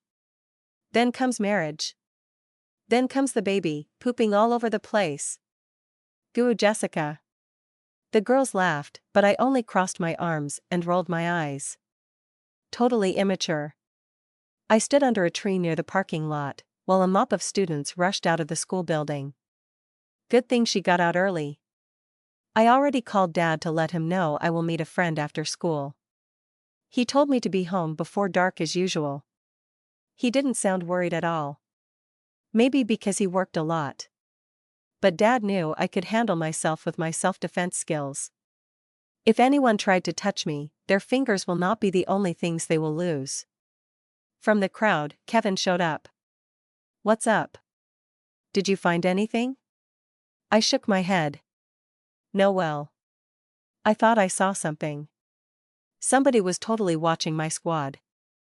And you didn't see his face? I only saw his shadow, creeping around. He vanished before I could catch him. If he is watching your friends, you should keep a close eye on them. I nodded. I will. I'm going to meet Selena, see if she can find the mummy again. Want to join us tonight? Before I opened my mouth, a jeep honked next to me. The driver's side window opened, revealing Tyler's face. Are you ready, Jessica? I waved to him. Yeah. I'll hop in. Kevin glanced at Tyler. Who is he? Tyler, the new kid, I answered, we're going out. But what about later? Kevin asked. I sat into the jeep. Don't worry. I'll totally call you. After I closed the door, Tyler drove his jeep out of the parking lot. I glanced at him with a grin. So, what is your favorite food? Tyler stopped his jeep near a sidewalk and gazed at me. From his mouth, he blew golden dust into my face. I coughed as my head swirled all over the place. Sleep, Tyler whispered, sleep. I glanced at him before the darkness swallowed me up. I opened my eyes, seeing the blurriness fade away from my vision. I tried rising up, but 4 chains held me down. My arms and legs were bonded on a stone table inside a stone chamber. Pretty enormous, like a theater with 4 pillars at the corners. Torches hung on the pillars, giving enough light to light the entire ancient structure. Behind my head, a staircase stood toward an open archway at the top. The only way out. I pulled the chains, but somehow I couldn't pull myself free. Why wasn't my werewolf super strength working? It's no use, a handsome echoed, those chains are stronger than you. My heart raced when Tyler approached me in a black robe. Dark eyeliners spread around his eyes, making him appear Egyptian. You can't escape from me. I grinned while surprised at the same time. Tyler. What are you doing? I am not Tyler. My real name is Nex. The former bodyguard of Queen Sahir. My mouth hung. You're the mummy? He nodded. My lips trembled. But you look human. Nex rubbed his fingers around his chisel face. This is my living form. But my undead form is unsatisfying to look at. To maintain my natural appearance, I had to steal life from the living in this town. I widened my eyes and glared. So you are the one who murdered them? Nex clenched his fist. I have no choice. If I didn't suck their essences, I wouldn't remain on this plane. I shook the chains. They felt so heavy, like freaking boulders. Why are you doing this? Nex smiled. Because you are Nathafa. My Nathafa. I narrowed my eyes, confused. What the hell did he mean by that? He stroked my hair. Before I met my fate, I chanted a spell to revive me when I felt the presence of my love. When you approached my sarcophagus, I tried to call you, but you ignored me. To find you, I broke loose and sacrificed a few humans to adapt to the new age. I learned everything from my victim's essence. I learned your language, culture, and technology. When I discovered your school, I disguised myself as a new student so I could watch you. Waiting for the right moment to bring you here. I glanced around. What is this place? Nex stared at the ceiling. The town's tomb yard. A cemetery, they called it. The chamber must be a burial room, deep inside a century-old mausoleum. Indeed, it was the perfect place for the mummy to hide. Why do you think I am, Nathafa? I asked. I'm not Egyptian. Nex glanced down upon her. You are Nathafa. You have her image, her hair, and her voice. You are her reincarnation. I felt like my mind has totally fallen into a blender. I heard about reincarnation in class before. I assumed it was only a made-up myth to help people get over death. If I could reincarnate, I would prefer to become a dog so I could live a comfy life in a nice house. But if I was an Egyptian princess, does that still make me a princess? Oh my god. I am totally a princess cheerleader. Too bad I couldn't remember my Egyptian past. I sucked my lips. But I can't remember anything. Nex rubbed my head, smiling at me closely. You will. After I sacrifice you. My breath turned cold. Oh God, oh God. Nex bent down and lifted up a mummy off the floor, which he stole from the museum. It must be his lover, Nathafa. How totally amazing, the wrapped corpse still appeared to be fresh when Nathafa was buried for 1,000 years. I wondered what Nathafa looked like before her death. Was she beautiful like me? Did she have dark hair or blonde hair? Nex must have totally loved her, but he doesn't have the right to turn me into his princess. I should warn you, I am not totally human. The Egyptian boy chuckled as he laid his dead girlfriend next to me. I know. He pointed his finger at the chains. That is why those shackles are silver. My people used them to contain the supernatural with silver. If you transform, your sacrifice will be quick. Damn, I hated silver. Worse than eating chocolate. But why aren't the silver chains hurting me now? When I touched a silver bar in science class, it burned the shit out of me. Did my body grow immune to silver unless I transformed? Make up your mind, stupid weakness. I swallowed my saliva down my throat. How are you going to kill me? Nex held up a golden dagger. The handle has a jackal head with ruby eye sockets. This dagger will summon my love into its blade when I stab it into her body. Then once I stab you next, the blade will enter your body to remove your soul and replace you with her soul. She will return while you take her place in the afterlife. I gritted my teeth. Hell no. But death is only the beginning. You will not dissolve to oblivion. If your heart is pure, you will live in a world of paradise for eternity. I shook my head. No. I want to live. You can't do this to me. Nex laughed. Yes, I can. But why do you want her so badly? What makes her life worth more than my life? Nex narrowed his catty eyes. Because I love her. Murder is not love. Nex clenched his teeth as a tear dripped down his face. I know. But it is necessary. What I did to her was a mistake. I cannot rest in peace until I undo my mistake. He pointed his dagger toward my face. You are only her living shell. A body she deserves more than you. My heart raced, but I kept my glare on my captor.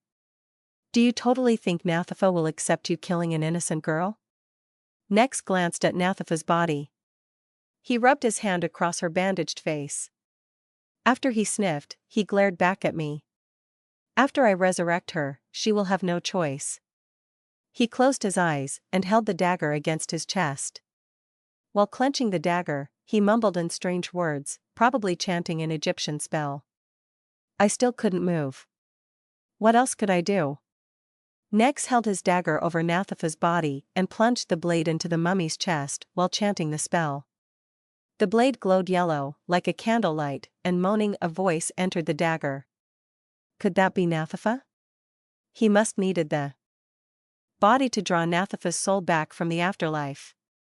When he kills me, Nathafa will enter my body and possess me. No more Jessica. Only Nathafa, walking around as a modern-day 16-year-old girl. Nex raised the dagger up, smiling at its spiritual glow. He walked over to my right side and raised the blade over my chest. Nathafa. I offer this body for your return. Please come back to me. I shook my entire body, no matter how weak I was. You bastard. When Nex thrust the dagger down, a ball of energy struck his chest, pushing him to the floor. I looked up. Selena and Kevin raced down the stairway. My heart calmed down to relief. Kevin. Selena. Oh, thank God you came. Nex rose and paused when Kevin pointed his crossbow at him. Stay back. Kevin shouted. Nex gritted his teeth. You meddling fools. How did you find me? Selena approached over my head. A little magic tracked you down, toilet paper man. She shot 2 bolts from her fingers, zapping the shackles off my wrists. After she zapped the other shackles off my legs, I slid off the stone table and hugged her. "Thank you. Thank you," I sobbed. I glared at her. "Whatever." Nex held up the dagger, stepping back from Kevin. "Your mortal weapons cannot harm me." Kevin kept aiming with one eye open. "But can you handle the pain?" Nex hissed and tossed the dagger toward me. Crap. I caught it before it stuck my chest. Thank God my fast reflexes returned. I totally recovered quickly. Selena shot her electric bolt toward Nex. Her attack shocked him, twitching him. He gritted and his eyes flashed white. He dropped to his hands and feet, shaking his entire body. However, his seizure wasn't all that happened. His body grew big while his muscles expanded. His clothes disappeared as wrapping bandages appeared across his hulking form. Selena stopped, staring at the mummy in shock. He rose onto his rotten, bare feet. The bandages covered his entire body, except his head, which was shaped as a jackal head with beaming white eyes. 8 foot tall, with gorilla arms and a hunched back. Holy crap!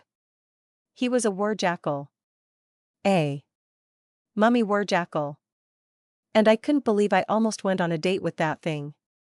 How totally wrong. I glared at Selena. You are supposed to stun him. Not turn him into a furry pro wrestler from hell. Selena gulped. I tried. Okay? I hissed through my teeth.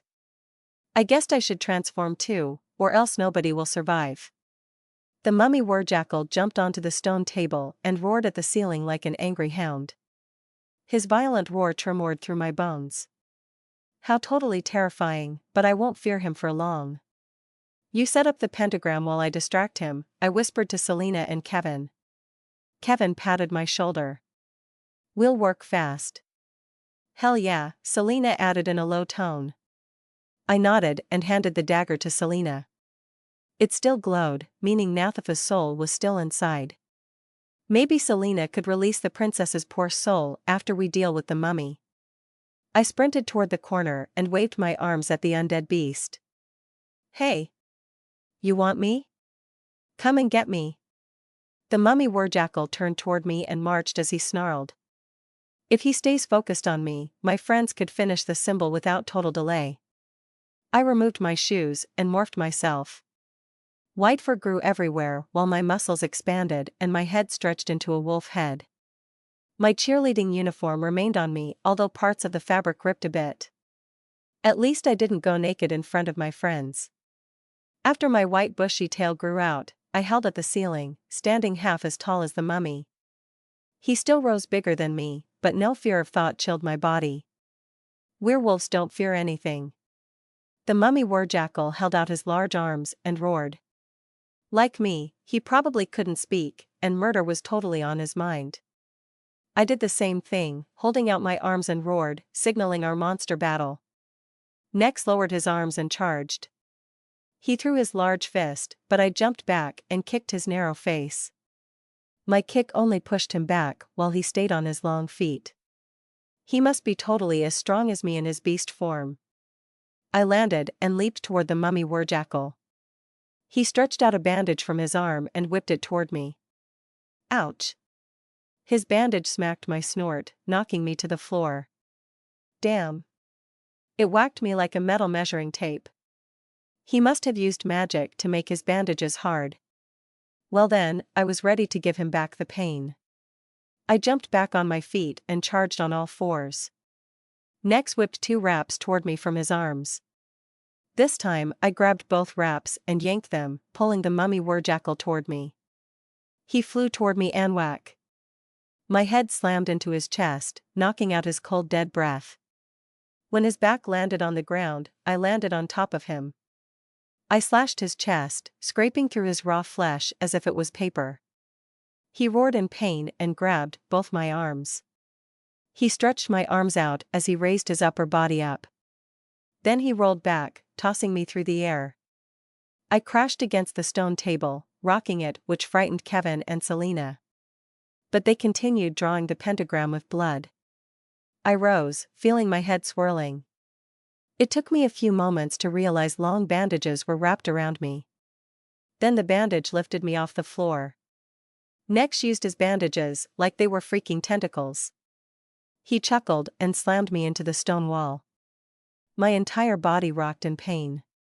He swung his bandages, slamming me into the other wall. And the next one, and the next one. Ouch. Ouch. Ouch. I blacked out, although I stayed conscious. The mummy warjackal slammed me to the floor and released me. His bandages returned to his body. I laid still with my eyes closed, pretending to be down for the count. If Nex approaches me, I will have the chance to surprise him. Jessica. It's ready. Kevin shouted. I popped my yellow eyes open. Now? The mummy warjackal turned toward Kevin and Selena. Oh no. I have to strike him now before he notices the trap. I pounced onto the mummy's back and wrapped my arms around his neck. I squeezed his throat, hoping that would put him out.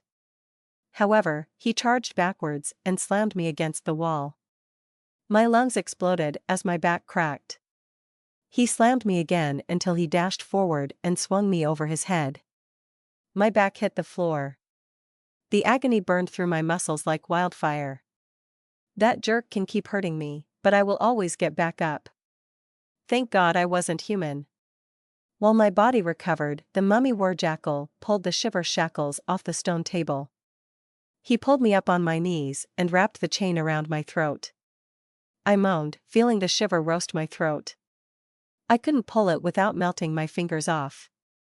If my head falls off, will that be like the total end of me? Jessica. Kevin aimed his crossbow and fired. His arrow struck the mummy's forehead. Nex screamed and released me. After I caught my breath, I growled at the monster. Time to end this. I got up and approached the mummy warjackal while he rolled on the ground, trying to pull the arrow out from his skull. An arrow through the head would definitely kill a person. But not that undead beast man. Put him on the seal. Selena shouted. I nodded and lifted up the mummy warjackal. Damn, he was heavy like a freaking car. At least I could still lift him up. I carried him toward the table and spotted the Egyptian pentagram on the other side. Then I tossed him over the table to the pentagram.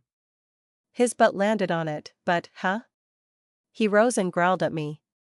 Although he stood on the pentagram, nothing happened. Did Selena screw up or something? If so, then we were totally screwed. Nex stepped off the pentagram, laughing like he totally won the battle. Behind him, a swirling vortex appeared on the wall, glowing brightly blue. He turned around, widening his wide eyes in shock. From the portal, a black barefoot stepped out and two black hands with claws gripped the wall. Then, a tall muscular man with a jackal head pulled himself out from the portal in a Neem's hat and a golden half-pleated kilt. His glowing white eyes glanced around until he set his sight on Nex. The mummy warjackal barked in fright. He tried to sprint, but the Egyptian god of the dead stretched his left arm out and grabbed the mummy's back. Nex struggled to reach the stairway. The god, Anubis, embraced the mummy warjackal with his large arms around him. Nex kept struggling, but the god was stronger than him.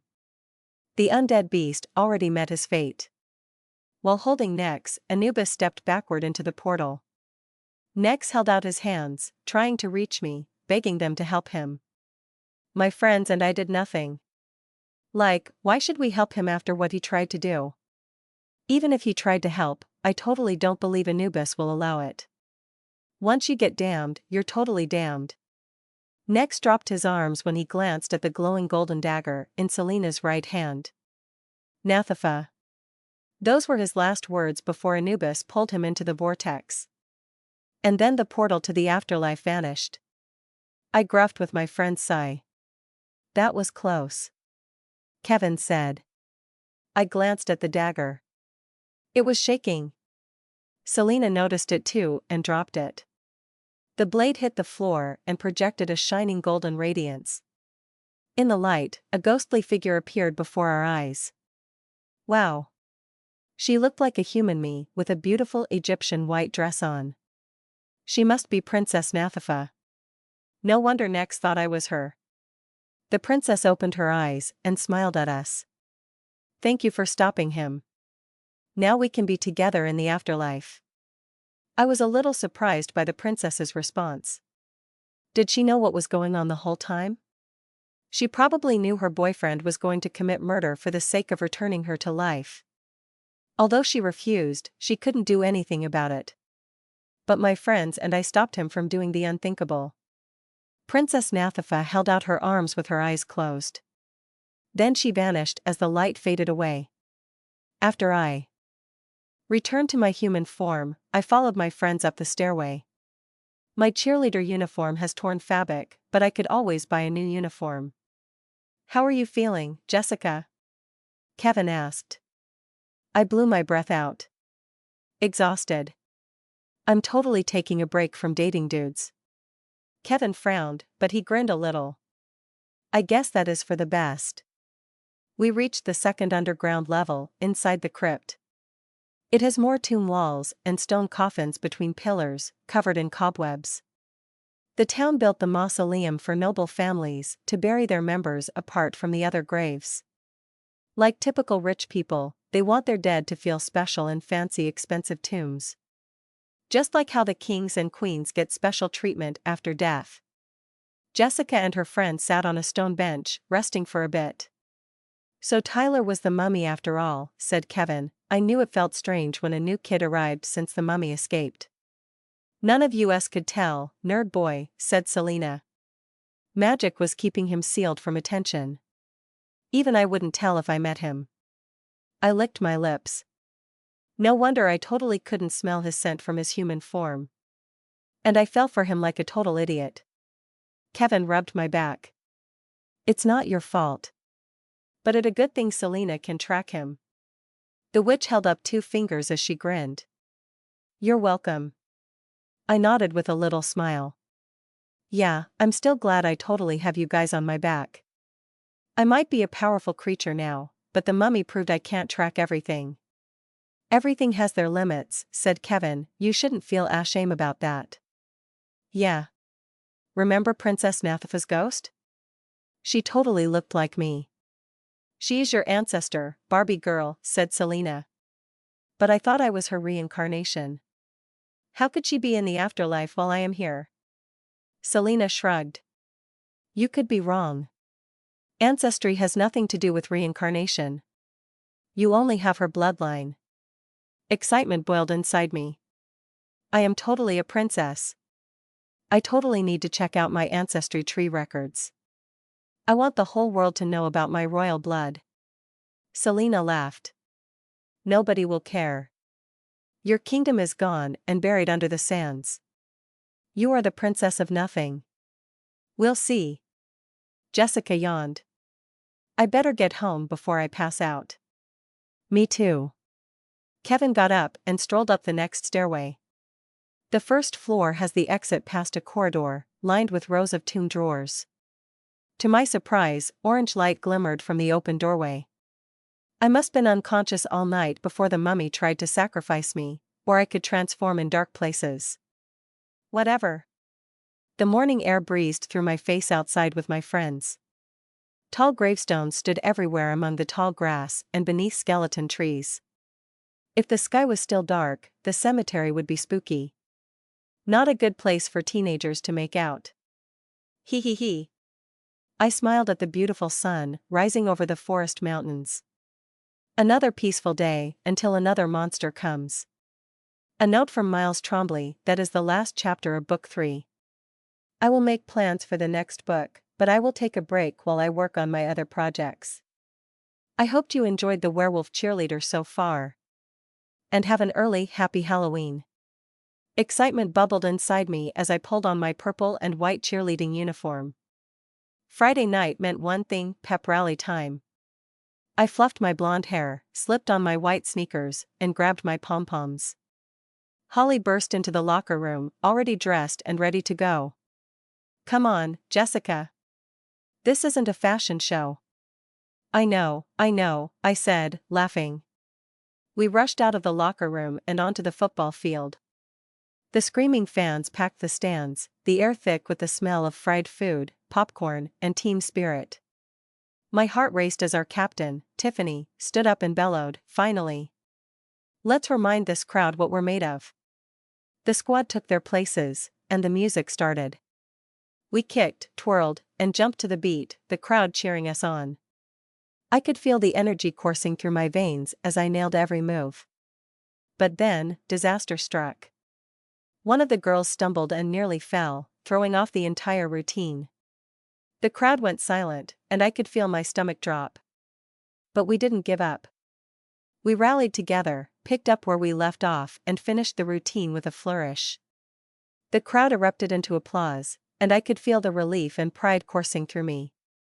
As we walked off the field, Tiffany pulled me aside. "Jessica, that was amazing. You really saved the routine with your energy and enthusiasm. You're a star." I grinned from ear to ear, feeling like $1,000,000. "Thanks. That was insane." I sat on the bench next to my squad, watching as the band played on the field. The sun was setting, casting a warm orange glow over the crowd. Everyone seemed happy and safe, but I couldn't shake off my sense of unease. Who knew if something strange might happen? "Hey, Jessica. What do you think of the cheerleading competition in Las Vegas?" Malaysia asked, snapping me out of my thoughts. I turned to her and shrugged. "I'm not sure if my dad will let me go." "Why not?" "You're our best squad member ever," Tiffany exclaimed. I sighed. "You know, my dad is the town's sheriff. He can barely leave, and he doesn't feel comfortable with me going on trips without him." Holly rolled her eyes. "Your dad is a party pooper." I understood where she was coming from, but my dad had a job to do, keep the town safe. Suddenly, I noticed a strange shadow lurking behind the benchers. It was too dark to see anything clearly, but I had a feeling it wasn't anything good. "Excuse me, I have to use the restroom," I lied, standing up. "Then hurry before the band ends," Tiffany said. I nodded and quickly made my way towards the benchers. As I got closer, my heart started to race. I had a bad feeling about this. Just as I suspected, there was something there, a figure lurking in the shadows. I couldn't make out any details, but it was definitely not human. "Who's there?" I called out, trying to sound brave. The figure moved closer, and I could finally see it clearly. It was a werewolf. A big white one in a purple jersey. My hand shook as I reached for my cell phone, ready to call for backup. But I stopped, thinking I could deal with this alone without endangering lives. "You won't get away this time," I said, taking a deep breath. I tackled the werewolf to the ground, feeling its fur between my fingers as I shook it violently. The head fell off and rolled away, revealing a chubby-faced kid with dark, sweaty hair. "What are you doing?" he cried, panic in his voice. That's when I realized the werewolf was actually just a mascot. What was wrong with me? Had I become totally delusional? "Get off me!" the kid screamed, struggling to get up. I quickly got off him and apologized profusely. Sorry. I'm totally sorry." The kid in the mascot suit stood up, brushing himself off. "What's your problem?" he asked, glaring at me. I struggled to find the right words to explain myself. I thought. "You're weird," the kid accused me. I glared back, feeling defensive.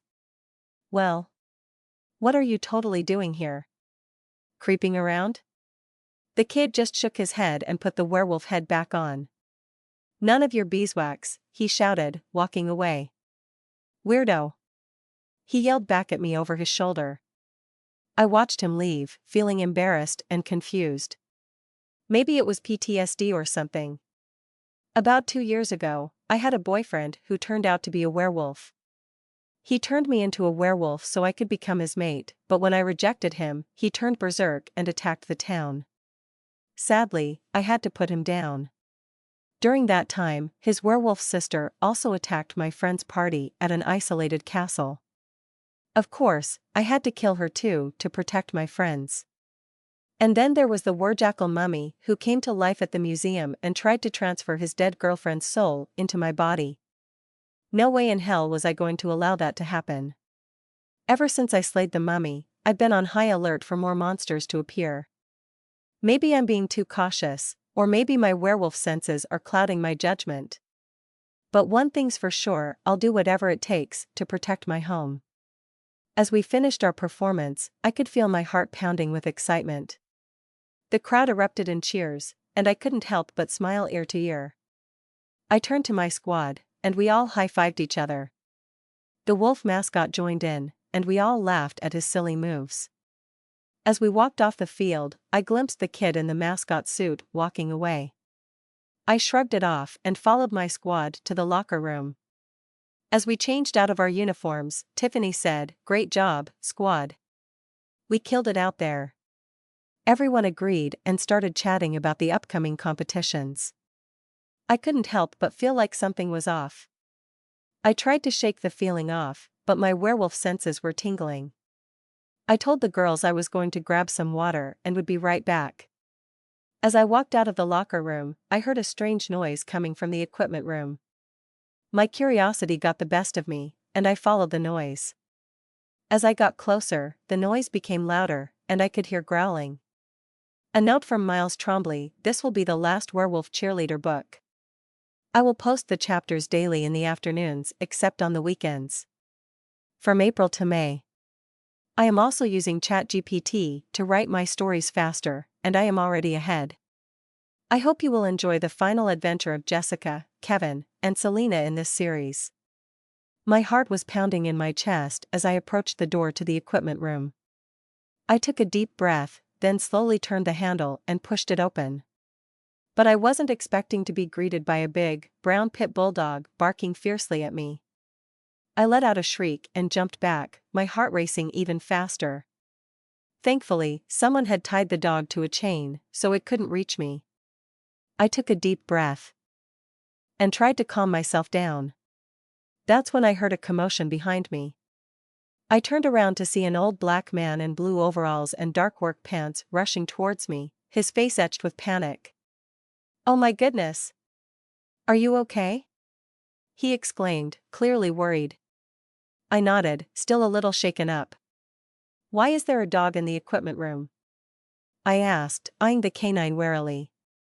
The janitor hurried over to the dog and petted it soothingly, trying to calm it down. "This is only temporary for Ruby," he explained. "My wife usually watches her, but she's busy today. So I kept Ruby here to make sure she's safe." "Safe?" I repeated, confused. The janitor nodded. "I just don't like leaving her home alone." "Don't judge me," he added, looking a little defensive. I rolled my eyes.